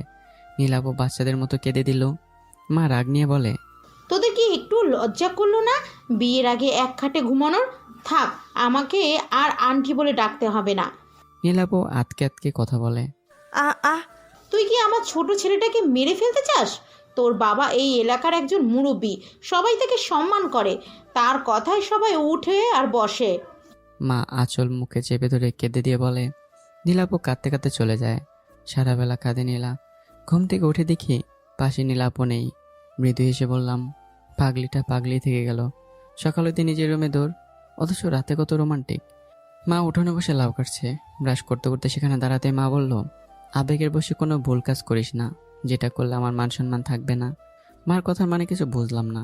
ব্রাশ মুখে মার দিকে তাকিয়ে থেকে বেশ কিছুক্ষণ পর উত্তর দিলাম, মা কাকে বলছো? তোর এখন একটু হলেও বোঝার বয়স হয়েছে, কথাটা শুধু মনে রাখলেই চলবে। শাড়ির আসল থেকে 2000 টাকা হাতে ধরিয়ে দিল। বুঝতে পারছি না আজ হঠাৎ মার আচরণে পরিবর্তন। টাকা দিল, কারণটা কি? মাইটে কিসের টাকা? নীলাকে নিয়ে ঘুরে আয়, মেয়েটা ফুচকা খেতে খুব ভালোবাসে, তবে সাবধানে থাকবি, মেজদা দেখলে অনর্থ হয়ে যাবে। খুশিতে আমি আত্মহারা হয়ে ছুটে গেলাম নীলাপুর রুমে। দরজায় নক করেও কিছু হলো না। দরজার উপর নিজের কান চেপে ধরলাম। হ্যাঁ, কেউ একজন হু হু করে কান্না করে যাচ্ছে। সে যেন থামার কোনো নামগন্ধ নেই। বাড়ি থেকে বললাম, নীলাপু, ও নীলাপু কলেজ যাবে না? কাঁদতে কাঁদতে এক কথার জবাব দিল, না যাবো না, তুই যা।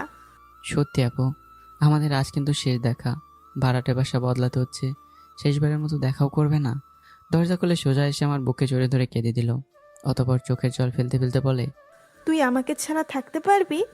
মাথায় হাত বুলিয়ে দিয়ে কপালে একটা চুমু দিয়ে বলি, মিথ্যে বলেছি। চোখ লাল করে তাকিয়ে বলল, তুই থাক, আমি রুমে গিয়ে তৈরি হয়ে আসতেছি। 5 মিনিট, একসাথেই যাব।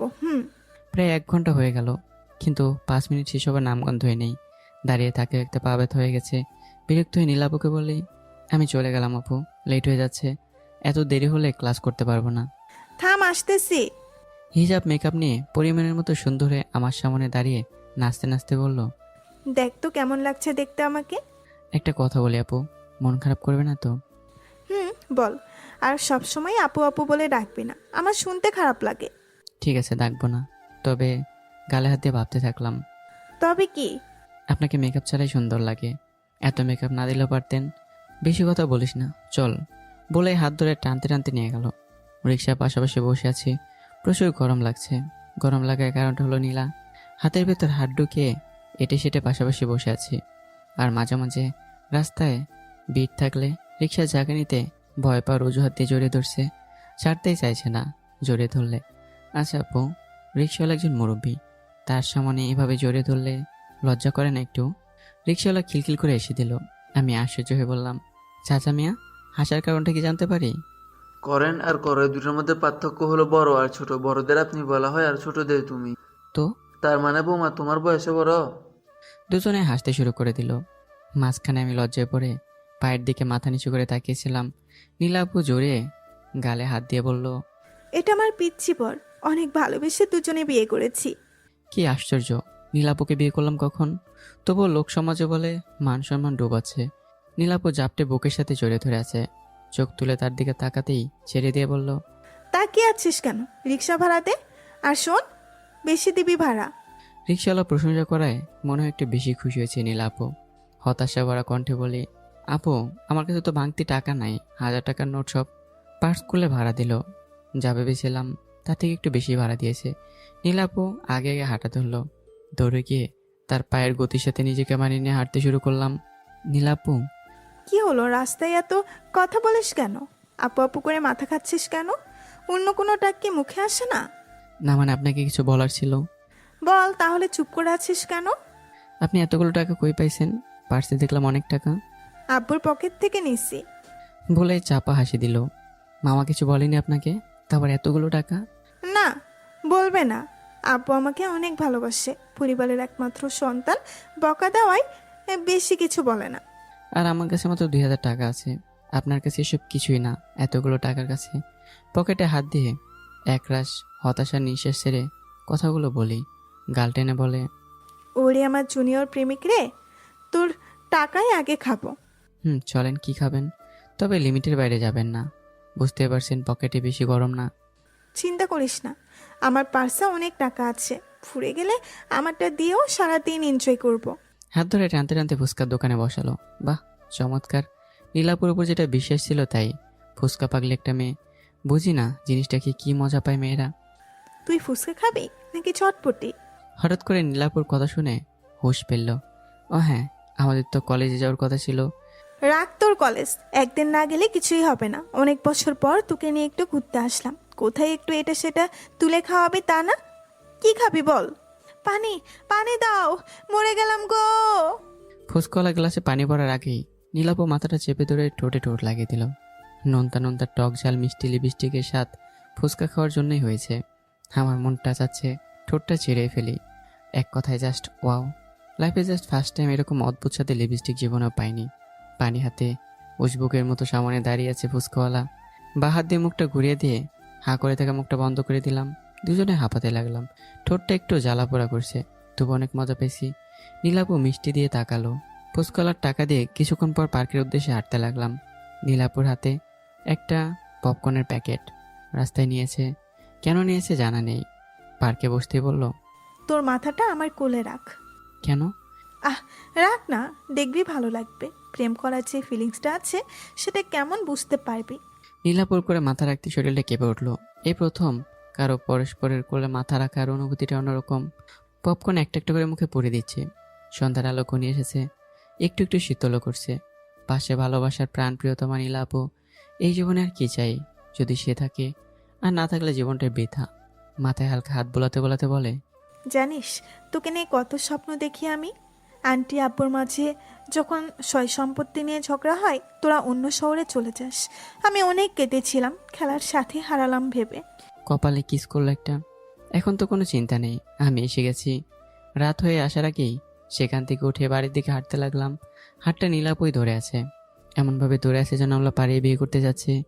রুমে সে হাফ ছেড়ে বসতেই ফ্যানের বাতাসে দুচোখের পাতা নেমে আসতে শুরু করলো। দরজার ওপাশ থেকে নক করা শব্দ। কে? দরজার ওপাশ থেকে বলল, আমি নীলা। দরজা খোলো, পড়তে এসেছি। দরজা খুলে দিয়ে বললাম, আজকে না আসলেও পারতেন, শরীরটা অনেক খারাপ লাগছে। কাল পড়ালে হতো না? সে জেদ ধরেই বসে আছে, আজকেই পড়বে। ভারী সাইজের একটা বই নিয়ে পৃষ্ঠা উল্টাতে থাকলাম চেয়ারে বসে। শরীরটা একটু হেলে দিতেই হঠাৎ করে উঠে এসে দুই হাঁটুর উপরে একটুখানি ঝুঁকে বসে গাল দুটো চেপে ধরে। আবারও ঠোঁটগুলোতে শুরু করলো।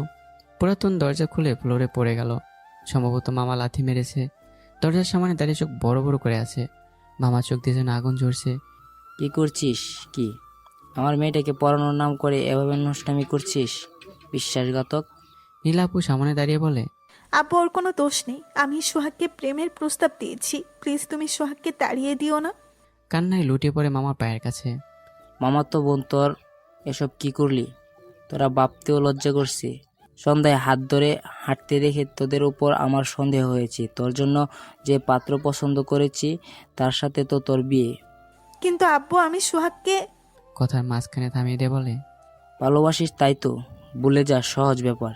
বিয়ে হবে মানে হবেই, আমি যার সাথে ঠিক করেছি। চিৎকার চেঁচামেচি শুনে মা এসে দরজার কাছে দেয়াল ধরে দাঁড়ালো। দু চোখে পানি টলমল করছে। কিছু বলার মতো সাহস নেই মার মাঝে। বড় ভাইয়ের মুখের উপর কিছু বলাটা বেদবি সমান। নীলাপুকে টেনে নিয়ে গেলাম। মা বুকে জড়িয়ে ধরে কাঁদতে কাঁদতে বলে, এবারও বাসাটা বদলাতে হবে। সারাটা রাত আমি ঘুমাতে পারিনি। সিলিং ফ্যানের সেই ঘটঘট করা শব্দের দিকে তাকিয়েছিলাম। মাথা নিচে রাখা বালিশটা চোখ বেয়ে পড়া জলে ভিজে চুপসে গেছে, অথচ ভেজা বালিশটাই মাথার নিচে দিয়ে রেখেছি। অর্ধেক সেন্সলেস হয়ে তাকিয়ে আছি। মা ফ্লোরে বিছানা করে সেখানে ঘুমে আছে, কাঁদছে, তবে নীরব কান্না। মুখে আঁচল দিয়ে ফুপিয়ে কান্না করার শব্দ। কিছুক্ষণ আগে ফ্যানটার সাথে ফাঁসি দেওয়ার চিন্তায় বিভোর ছিলাম। ভেবেছিলাম ফাঁসি দেব, কিন্তু পারিনি শুধুমাত্র মার জন্য। জোর করে দড়িটা হাত থেকে নিয়েছিল। সকাল হতে বাড়ি থেকে বেরিয়ে যায়। ফিরতে ফিরতে দুপুর হয়ে গেছে। সেই যে সকালে 1 কাপ চা আর তারপর মনে হয় না যে কিছু খেয়েছিলাম। চুল কাটার জন্য টাকা নিয়েছিলাম, ভুলে গেছি। মনটাই যে এখন শুধু অন্য ভাবনার ভিতর ছিল। কাঁথাতে শুই সুতা বুনতে বুনতে বলে, চুল কেটে এসেছিস, গোসল করে আয়, খেতে দিচ্ছি। মুখ তুলে তাকালো মা। মার দিকে একবার তাকিয়ে কিছু না বলে দোতলায় চলে এলাম। এখনো মুখ ভর্তি দাঁড়িয়ে সিগারেট, হ্যাঁ সিগারেট লাগিয়েছি। খক খক করে কেশি দিলাম। খাওয়া একটু বেশি হয়ে গেছে হয়তো। বেইমান, সবাই বেইমান। সিগারেটটাও দুঃসময় বেইমানি করছে। সিগারেটের ধোঁয়ায় রুমটা কুয়াশার মতো অন্ধকার হয়ে আসছে। পড়ার টাইম হয়ে আসতেছে, এখনো নীলাপ এলো না কেন? ভুলেই তো গেছি। তার তোর কিছুদিন পরে বিয়ে, লাল বেনারসি শাড়িতে বিয়ে করবে অন্যজনের সাথে। অনেক স্বপ্ন দেখেছিল আমাকে, বিয়ে করলে আমাকেই করবে। আজ তার কথাগুলো সব চলনমের সাথে মিলে যাচ্ছে। সবাই কি আমার সঙ্গে অভিনয় করতে পারে? কিন্তু কেন? মেয়েদের দেখেও আজকাল লজ্জায় তাকাই। এইভাবে তারা তাদের ফাঁদে পা দিলে ছলনা ছাড়া কিছুই জোটাবে না। সে হয়তো সংসারের চাপে ভুলেই যাবে আমাকে, কিন্তু আমি কিভাবে বলতে পারবো তাকে? রাবার দিয়ে মুছে ফেলবে তার সব পুরনো স্মৃতিগুলো। শুধু বলতে পারবো না আমি। সন্ধ্যায় গিয়ে ছাদে দাঁড়ালাম। লাইটার দিয়ে সিগারেটে আগুন লাগিয়ে শুকটান দিতে ব্যস্ত দুই ঠোঁট। এমন সময় নীলা আপু। বুকের ভিতরটা কেমন যেন ব্যথায় কষ্ট পাচ্ছে। হয়তো পুরনো স্মৃতি মনে পড়ছে। এই বর্ষন্তায় গোসল করে তলে দিয়ে চুল মুছতে লাগলো। মৃদু সুরে বলল, কেমন আছিস? চোখের নিচে মেয়েটার কালো দাগ পড়ে গেছে। কিন্তু কেন? বিয়ে হচ্ছে, নতুন কাউকে পাবে। রাত জেগে কি ভালোবাসা দেখাতে যাচ্ছে? ঠোঁটের কোণে জ্বলন্তমান মিষ্টি একটা হাসি। মৃদু হেসে পরক্ষণে মুখটা বরাবরের মতো ফ্যাকাশে করে ঘুরে দাঁড়িয়ে সিঁড়িপথ বেয়ে নামতে লাগলাম। বাইরে বসে বসে বেশ কয়েক বোতল মদও খেয়েছিলাম, প্রায় 7 বোতলের মতো। বাড়ির পাশে সে রাস্তায় ময়লার স্তূপে জ্ঞানশূন্য হয়ে পড়েও ছিলাম। রাত তখন 4টা ছুঁই ছুঁই ভাব। এলাকায় কিছু বড় ভাইয়া দরাদরি করে বাড়ি পর্যন্ত পৌঁছে দেয়। নেশা উঠলে রাস্তাগুলো সব ভুলে যায়, কেমন যেন সব উল্টা উল্টা লাগে। স্যান্ডোগেঞ্জ আর লুঙ্গি পরে ঘুমিয়েছিলাম। ঘুমের ভিতরে এক অদ্ভুত রকমের হাসি। সকাল 9টায় ঘুম ভাঙে। ব্রাশ হাতে মুখ ভর্তি ফেনা নিয়ে দাঁত মাজতে মাজতে ছাদে দাঁড়াতেই চাপা হাসির শব্দ পেলাম। নীলাপও হাসতেছে। একটু রেগে গিয়ে তাকে বললাম, হাসতেছেন কেন? ব্লাউজ আর ছায়া পরে আছিস? খিলখিল করে হেসে দিল। হাসির ভিতরে আমার প্রতি ভালোবাসা খুঁজতে লাগলাম। তার চোখের প্রতিটি পলক, ঠোঁটের কোণে, চেহারার ভাঁজে। নেশার করে কখন যে গেঞ্জির বদলে মার ব্লাউজ পরে ফেলেছি নিজেও জানি না। লজ্জায় মুখ লাল হয়ে গেল। কোনো উত্তর না দিয়ে সিগারেট লাগালাম আরেকটা। নীলাপু কোমরের দুপাশে হাত রেখে রাগি চোখে বলে, তুই আবারও সিগারেট খাচ্ছিস? এবার আর চুপ থাকতে পারলাম না। পাশে চোখ কুঁচকে বললাম, আমি আপনার কি স্বামী নাকি প্রেমিক? অধিকার খাটানোর মতো দায়িত্ব আপনার কাছে নেই। আমার মা যেখানে কিছু বলে না, আপনি কেন অধিকার খাটাচ্ছেন? হ্যাঁ, অধিকার দেখানোর আপনি কে? কথাগুলো নীলাপুর মনে বেশ ভালোভাবে আঘাত করেছে, সেটা তার চোখ দেখে বোঝা যাচ্ছে। সিগারেটে কয়েকটা টান দিতেই সামনের দিকে হাঁটতে লাগলাম। নীলাপু পেছন থেকে চেঁচিয়ে বলে উঠল, সোহাগ, যাস নে, তোর সাথে কিছু কথা আছে। কয়েক সেকেন্ডের জন্য থেমে গিয়ে আবারও সামনের দিকে পা বাড়ালাম। রুমে ঢুকলাম। ঢুকে দেখি মা সব কিছু গোছাচ্ছে। আমাকে দেখে মা বলল, তুই এসে গেছিস? কেন মা, কিছু বলবি কি? তোর যা কিছু আছে গুছিয়ে নিয়ে। কেন মা? আমরা আর এই ভাড়াটে বাসায় থাকবো না। টাকা থাকলে এরকম বাসা অনেক পাবো। চল, আজকেই চলে যাব। এখানে থাকলে তুই নীলাকে ভুলতে পারবি না। না মা, নীলাপুর বিয়ের সব আয়োজন আমি নিজ হাতে করার দায়িত্ব নিয়েছি। কাপুরুষের মতো চলে যাব না। দেখতে দেখতে বিয়ের দিনে চলে এসছে। সকাল থেকে হাড় ভাঙা খাটুনি, রেস্ট নেওয়ার মতো সময় বলতে কিচ্ছু নেই। কারণ দায়িত্বগুলো আমার উপরেই সব। মামাকে ইচ্ছে করে দায়িত্ব দিয়েছে নাকি আমাকে আঘাত করার জন্য? মারপিট করলে যতটুকু আঘাত লাগে তার চেয়ে বেশি আঘাত লাগে যখন চোখের সামনে স্বপ্ন হারিয়ে যায়। আমি যখন সবাইকে বুঝিয়ে দিতে ব্যস্ত কিভাবে বিয়ের প্যান্ডেল সাজানো হবে, ঠিক সেই সময় পিছন থেকে মামার কণ্ঠ কানে ভেসে এলো, পাগনি সোহাগ, এদিকে আসো। মুখে অপরন্ত একটা হাসি দোলা খেয়ে যাচ্ছে মামার ঠোঁটের একটা কোণে। মেয়ের বিয়ে, খুশি হবারই কথা। পাশে দাঁড়িয়ে বললাম, মামা কিছু বলবে? ঠোঁটে রাখা সিগারেটটা মুখ থেকে সরিয়ে ফেললাম। তবুও কিছুটা ধোয়া কথাগুলোর সাথে বেরিয়ে যাচ্ছে। মামা আশ্চর্য হয়ে কিছুক্ষণ তাকিয়ে থাকলো। এরকম বেয়াদবের মতো সবার সামনে সিগারেট টানা হয়তো তার মোটেও পছন্দ হয়নি। কেন এবার ভাগ্নের পরিচয় দিলাম এসবই হয়তো ভাবছে। হাজার প্রশ্ন নিয়ে ভাবনার করেছিল মামা। কি হলো মামা, চুপ করে আছেন কেন? এদিকে আবার বিয়ের প্যান্ডেল সাজানো এখনো বাকি। হঠাৎ আমার গলার শব্দে মামা ঘাবড়ে যায়। কানের পিছনে চুলকাতে চুলকাতে বলি, একপাশে বুড়ো কুসকে বলে, পাগনি তুমি সিগারেট খাচ্ছিলে? মৃদু হেসে জবাব দিলাম, মামা আজ খুশির দিন। আর তাছাড়াও সিগারেট খাওয়ার বিষয়টা সবাই জানে। কাজের চাপে কখন যে সিগারেট লাগিয়েছি নিজেও জানি না। অবশ্য ঠিকই বলছো, শোনো নীলাকে তুমিও প্রথম কপালের মাঝ বরাবর টিপ লাগিয়ে দেব, এটা আমি আপু হিসাবে শেষ চাওয়া। কাপা কাপা হাতে লাল বৃত্তের টিপটা দুই বুড়োর মাঝখানে লাগিয়ে দিলাম। নীলাপু চোখের পানি। মামা, আমি একটু বাথরুমে যাই, চোখে কি যেন পড়েছে।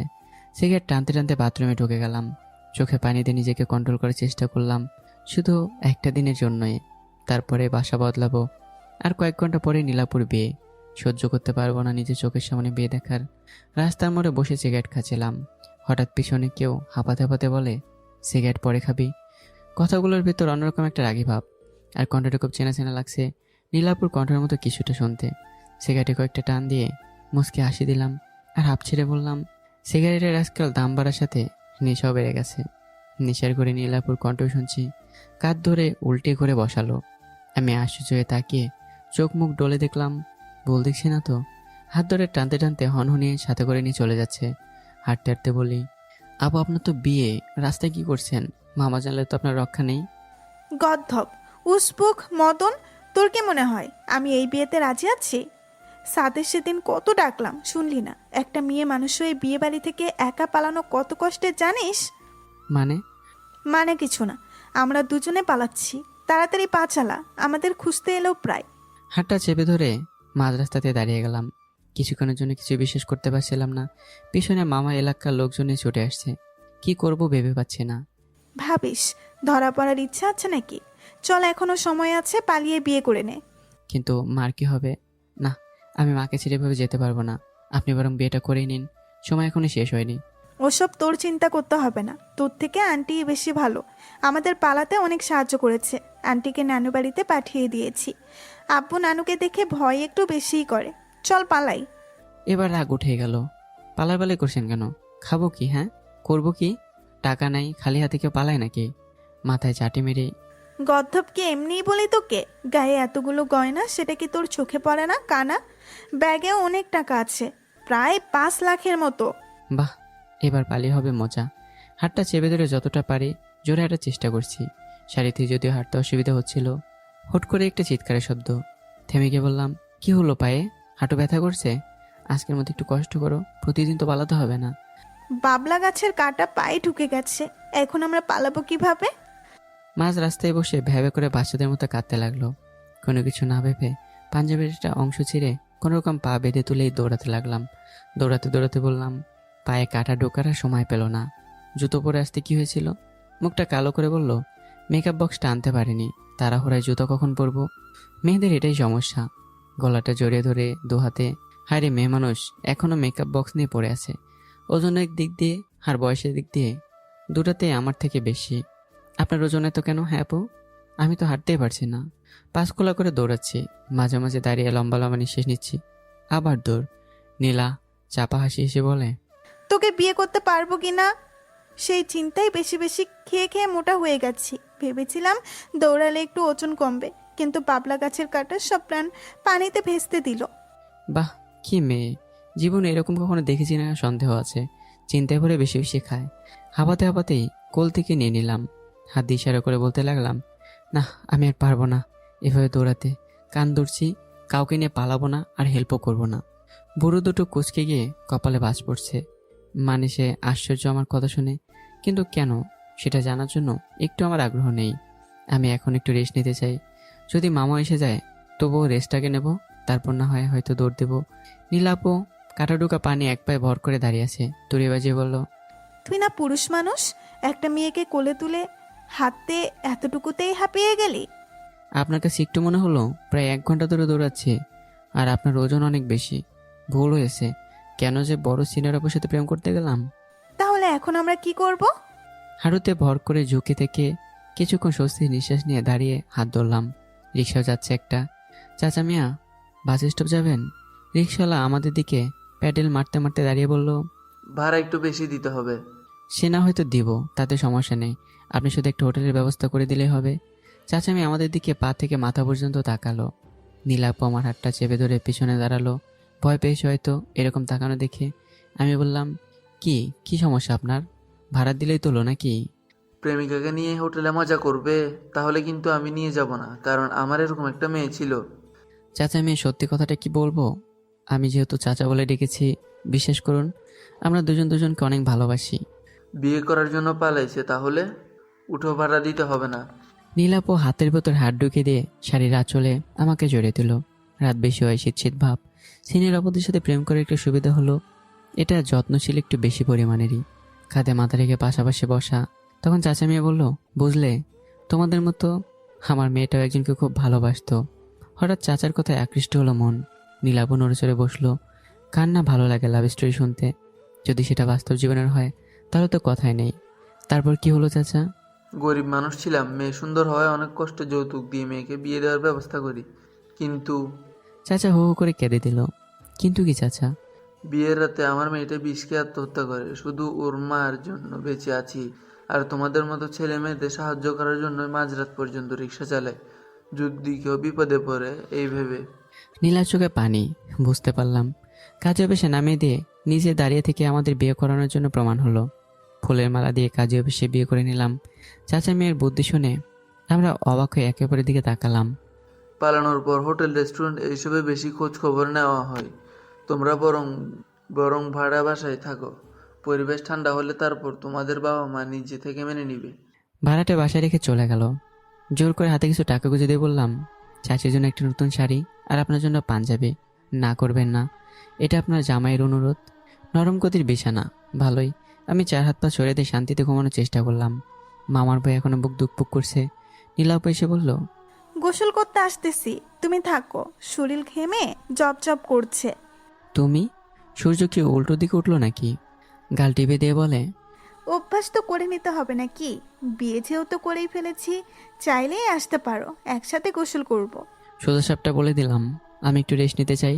5 মিনিট পর বাথরুম থেকে চেঁচিয়ে নীলাপু বলল, আমি তো তোয়ালাটা আনতে ভুলে গেছি, দিয়ে যাও না একটু প্লিজ। ওয়েট। তোয়ালে হাতে দাঁড়িয়েছিলাম। দরজাটা খুলে হাতে হাত ধরে টান দিতে বাথরুমে ঢুকে নিল। বুকের উপর তোয়ালে গুজে রেখেছে, হাঁটুর উপরে তোয়ালে। উফ, চুলগুলো খুলে রাখার কারণে কোমর পর্যন্ত লম্বা চুল ঢেকে গেছে। কলার চেপে ধরে একটানে বুকের সামনে এনে কপালে কপাল ঠেকে চুম্বন করার চেষ্টায় ব্যর্থ নীলা আপু।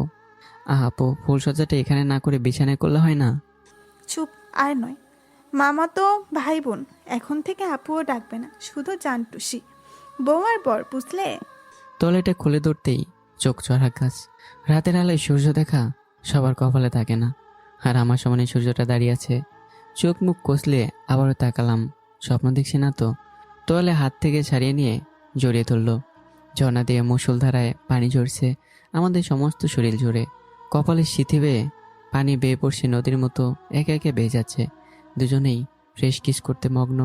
ঠোঁটের তালে তাল মিলিয়ে জিভ ছুঁয়ে আদর করতে থাকলাম। সমুদ্রে সমুদ্রে কোমর ধরে নাবির স্পর্শ পেতে কেঁপে উঠল। রাত 3:45। দেয়াল ঘড়িতে তাকিয়ে দেখলাম পাশে নীলা নেই। বেলকনিতে কারো ছায়া দেখে পা বাড়িয়ে দিলাম। পেছন থেকে চুলগুলো সরিয়ে দিয়ে খোলা পিঠে কিস করতে করতে বলি, ঘুমাবে না? কাঁধ পার হয়ে তার গাল ঘেঁষে আছে আমার মুখমণ্ডল। গালে হাত রেখে বলে, আজ আমার ঘুম আসবে না। এই রাতটা শুধু তোমার আর আমার। তোমাকে কাছে থেকে পেতে চেয়েছি, আজ সেই রাত। নীলা শরীরে আমার শার্ট পরা, আর আমি তোয়ালে জড়িয়ে আছি মাজায়। ভাজা কোল করে এগিয়ে যাচ্ছি বিছানার দিকে। চোখাচোখি হচ্ছে দুজনের চোখ। সকালে যখন ঘুম ভাঙলো তখন নীলা আমার মুখমণ্ডল জ্বলে নিজের চুলে সুরসুরি দিচ্ছে। চোখে মুখে দুষ্ট হাসি। ভেজা চুলে ঘুম ভাঙলো। হাত ধরে টান দিতেই বুকে জড়িয়ে ধরে আঙুল তার কপাল থেকে নাকের উপর দিয়ে ঠোঁটে এসে পৌঁছালো। নিজে নিজের ঠোঁট কামড়ে বলি, মর্নিং কিসটা কে দেবে? চাই কি ক্ষুধা মেটে? আঙ্গুলে কামড় দিয়ে লজ্জা আঁকা বাঁকা নদীর মতো একটা দৌড় দিল। হাত কামড়ে লাল করে দিছে। ইস, ব্রাশ করার জন্য বাথরুমে ঢুকে দেখি চোখ মুখ ফুলে গেছে। চোখের কোনো রক্ত জমাট বোধ হয়ে গেছে। আয়নার সামনে চোখ টেনে টেনে দেখলাম। পাগলি বউ আমার সারা রাত ঘুমোতে দেয়নি। ঘুমাইলে আবার জাগিয়ে তুলে বলে, ওই ওঠেন, ফুলসজ্জা কি বারবার আসে নাকি? জীবনে একবারই আসে। রাতের কথা ভাবতেই ঠোঁটের কোণে দুষ্ট হাসি খেলে গেল। আচ্ছা, কাল রাতে তো দেখলাম 2টা ব্রাশ, আরেকটা কোথায় গেল? দাঁত কি ব্রাশ দেখে নাকি মাজলেই হলো দাঁত? পরিষ্কার হওয়াটাই বড় কথা, ব্রাশ নয়। গুটি গুটি পায়ে রান্নাঘরের দিকে পা বাড়ালাম। চুলে খোপা বেঁধেছে, হলুদ শাড়ি পরনে, কোমরে পেঁচিয়ে গুজে গুজে নাভির একটুখানি নিচে। সামনাসামনি থাকার সময় নাভির একটু নিচেই শাড়ি বেশি পরে থাকে। Just wow. একটু ঝুঁকে ময়দা মাখছে। শাড়ির আড়াল থেকে স্পষ্ট দেখা যাচ্ছে চিকন কোমরটা। নিজের অজান্তে একটা ঢোক গেলাম। সব পেস্টগুলো বেয়ে পেটে চলে গেছে। হঠাৎ করে কাঁধ থেকে হাত স্লিপ করতে করতে কোমর থেকে নাভির উপর 2 হাতে বুক চেপে ধরি। চমকে গিয়ে ধনুকের মতো কোমর বেঁকে যায়। ময়দা মাখতে মাখতে বলে, তুমিও না পারো বটে, এভাবে কেউ জড়িয়ে ধরে? ভয় পেয়েছি তো। ধরি তো, এই যে আমি জোরে ধরে আছি। আমাকে আকর্ষণ করার জন্যই তো সব করো নাকি? একটা বিষয় বুঝতেছি না, কাল 2টা ব্রাশ দেখলাম, আজ একটা কেন? এবার ময়দা মাখা রেখে ঘুরে দাঁড়িয়ে তাকালো, চোখে চোখ রেখে, আর গলার দুপাশে হাত রেখে বলে, কেন ফেলে দিছি? ফেলে দিছো মানে? এটা তো হলো কার ব্রাশ? থু, তোমার ব্রাশ দিয়ে এতক্ষণ দাঁত মাজছিলাম। কপাল থেকে হাতের নরম আঙ্গুল স্লিপ করতে করতে নাক টিপে দিয়ে বলে, কি হয়েছে? এক ব্রাশে ব্রাশ করলে ভালোবাসা পারে জানো না? এখন থেকে জোর এটাই করতে হবে, আমি যা বলবো তাই, বুঝলা? মাথা ঠিক পিছনে হাত রেখে ঠোঁটে ছোঁয়ার চেষ্টা করতেই বলল, হুম, এখন কোনো কি পারে না? ব্রাশ না করলে মুখে অনেক জীবাণু থাকবে, ব্রাশ পরে। বাচ্চাদের মতো বায়না ধরে বললাম, না না, এক্ষুনি মানে এক্ষুনি দিতে হবে। নীলা বলল, না মানে বোঝো না, যাও ব্রাশ করে আসো। সিনিয়র আপুদের সাথে বিয়ে করারই এক ঝামেলা, কথায় কথায় হুকুম দেখায় আর রাগ দেখায়। হালকা ফ্রেশ হয়ে ডাইনিং টেবিলে বসলাম। তুই খাবি না? আজ আমি তোকে খাইয়ে দেব। এইটা কেমন ডাক? তুমি সাথে তুই? বুঝলাম না কিছু, পাগল হলে নাকি? না, চেষ্টা করছিলাম তুমি বলে ডাকার, এখন থেকে অভ্যাস করে নিচ্ছি, বুঝছো? পরে বাচ্চা কাচ্চা হবার পর তুই বলে ডাকলে কেমন লাগবে বলো তো? বাহ, সেই চেরোসেনা খাদ্য লুচি। খাদ্য নাকি সন্দেহ? হয়তো এটা আমাদের বংশের প্রধান খাদ্য লুচি। 2য় নম্বরে ভাত, আর কোনো গ্যারান্টি নেই। আমি 100% শিওর। সাথে মাংস আর থকথকে একটু হাঁটু পরিমাণ পানির মতো ঝোল। আমার বংশের ছেলেরা যা বলে আর কি। গালে হাত রেখে বেচারের লুচিগুলোর দিকে তাকিয়ে আছি। কয়েকটা পুড়ে কয়লা হয়ে গেছে, আর বাকিগুলো হসপিটালে অ্যাডমিশন নিতে হবে। কেন যে পালিয়ে বিয়ে করতে গেলাম? সিগারেট খেয়ে চোখের জল ভাসিয়ে দেওয়াটা স্বাস্থ্যের জন্য ক্ষতিকর না, শুধু সন্দেহ ছিল চোখের পানি যেন শুকিয়ে না যায়। আমার উদাসীনা দেখে নীলা বলল, কাঁদছো না যে? পছন্দ হয়নি বুঝি? আমারটা কেন পছন্দ হবে? পাশের বাড়ির ভাবিদের রান্নায় তো বেশি পছন্দ।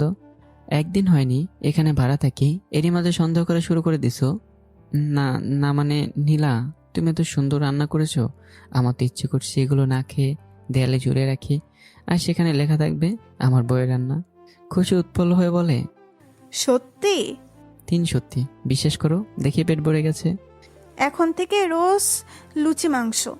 ইহাকে বলে কোরালের উপর পা মারা। যেভাবে পা পড়ুক না কেন, পা কাটবেই। চেয়ার টেনে বসে বসেই লুচি মুখে ঢুকিয়ে দিচ্ছি। কিছুই বলার নেই আজ। পেট খারাপ হবে এটা আমার জানাই আছে, তবে লুচি মাংস এত পরিমাণ লবণ, কেউ মনে হয় না লবণ দেয় এত। 10টা লুচি খাওয়ার পর পেটের উপর হাত রেখে বললাম, আমি একটু বাথরুমে যাচ্ছি, ওকে? বাথরুম থেকে এসে দেখি ফোন। শ্বশুর আব্বা ফোন করেছে। আমাদের আর রক্ষা নেই, কাঁপা কাঁপা হাতে ফোন তুললাম। ওপাশ থেকে কান্না জড়িত কণ্ঠে বলে, মানিলা, আমার ভুল হয়ে গেছে, আমি বুঝতে পারিনি সম্মানের থেকে তুই বেশি বড়, ফিরে আয় না মা। এ তো দেখি মেঘনা চাইতে হারিকেনের আলো। আশ্চর্য, এত তাড়াতাড়ি মেনে নেবে জানতাম না। এপাশ থেকে ছাগলের মতো একটা হাসি দিয়ে, আব্বা সত্যি আসবো, বাটপাড়ি করবে না তো? হারামজাদা, বিয়ে যখন করে নিয়েছিস আসলে কি হবে? চলে আয় আমার মেয়েকে নিয়ে। বিহেভিয়ার ল্যাঙ্গুয়েজ শ্বশুর আব্বা। আমি এখন আপনার ভাগ্নে না, জামাই। জামাই হলো দেবতার সমান, সম্মান দিবেন, নয়তো দেশের বাইরে চলে যাব। জামাই বাবা, বাড়ি আসো। নীলার হাত টেনে ধরে বললাম, চলো তোমাদের বাড়ি যাব। শ্বশুর আব্বা মেনে নিয়েছে। নীলা শুধু কাপড়গুলো গুছিয়ে নিল। বউ আমার হেব্বি সুন্দর, যেটাই পড়ুক না কেন দেখতে সুন্দর লাগে। নীলা অনেক খুশি। শ্বশুরবাড়ি ফিরতে ফিরতে রাত 9টা বেজে গেছে। মামার মতো কৃপণ লোক রুমে রং করেছে নতুন করে, তবুও কিপটেমে গেল না। শুধু আমাদেরটা বাদে বাকি সব রুমই ভূতের বাড়ির মতো দেখাচ্ছে। শ্বশুর আব্বাকে পাশে সালাম করার সময় লুঙ্গি টেনে ধরলাম। আব্বা উপরে টানে আর আমি নিচে। অনেক সালাম করছো বাবা, এবার তো উঠো। আপনার মেয়ের পেছনে অনেক কাঠখড় পোড়াতে হয়েছে, মন খুশি করে পকেট ভরিয়ে দিন। দোয়া নিয়ে রুমে ঢোকার পর আবার অবাক হয়ে গেলাম। বাসঘরের মতো করে সাজানো রুমটা চমৎকার শ্বশুর আব্বা। আমি তো পৃথিবীতে অন্যতম মানুষ যেখানে দ্বিতীয়বার ফুলসজ্জা করতেছি। সবই কপাল। অনেক বছর পর ছাদে সন্ধ্যার সময় বসে আছি। লাঠি বর দিয়ে বউ নীলার পাশে বসলাম। চশমাটা একটু পাঞ্জাবিতে মুছে আবারও চোখে দিলাম। কাঁধে মাথা রেখে পাশাপাশি বসে আছি। কাঁপা কাঁপা হাতে রক্ত লাল সূর্যের দিকে আঙ্গুল তাক করে বলে, সূর্যটা অনেক সুন্দর, তাই না? জি জানি বউ, বয়স 50 ছুঁই, চোখে কিছুই দেখতে পাই না ঠিক মতো, শুধু তোমাকে দেখতে পাই। আমাকে আর আগের মতো ভালোবাসো না তুমি। বয়স হয়েছে দেখে অবহেলা করা শিখে গেছো, তাই না? তুমি সেই 18 বছরের যুবতী মেয়ের মতোই সুন্দর আছো, শুধু বদলে গেছে তোমার চামড়া, ভাঁজ পড়ে গেছে কপালে। তবুও তোমাকে ভালোবেসে যাবো মৃত্যুর আগ পর্যন্ত। কুচকে যাওয়া ঠোঁটে চুলের মুঠি ধরে ঠোঁট লাগিয়ে দিলাম। আগের মতো আর পারি না, বুঝছো? বয়সের সাথে মুখের রসকস সব ফুরে গেছে। ভালোবাসা শুধু ঠোঁটে থাকে না, তোমার সাথে কাটানোর সময়টাই আমার সব থেকে বড় পাওয়া। বুকে জড়িয়ে নিলাম বুড়িটাকে, বাকিটা জীবন যেন এইভাবে বুড়িটির সাথে পার করতে পারি। সবাই দোয়া করবেন, আর গল্পটা কেমন হয়েছে অবশ্যই কমেন্ট করে জানাবেন। পরবর্তী গল্পে তৈরি থাকবেন, ভালো থাকবেন, সুস্থ থাকবেন। আল্লাহ হাফেজ।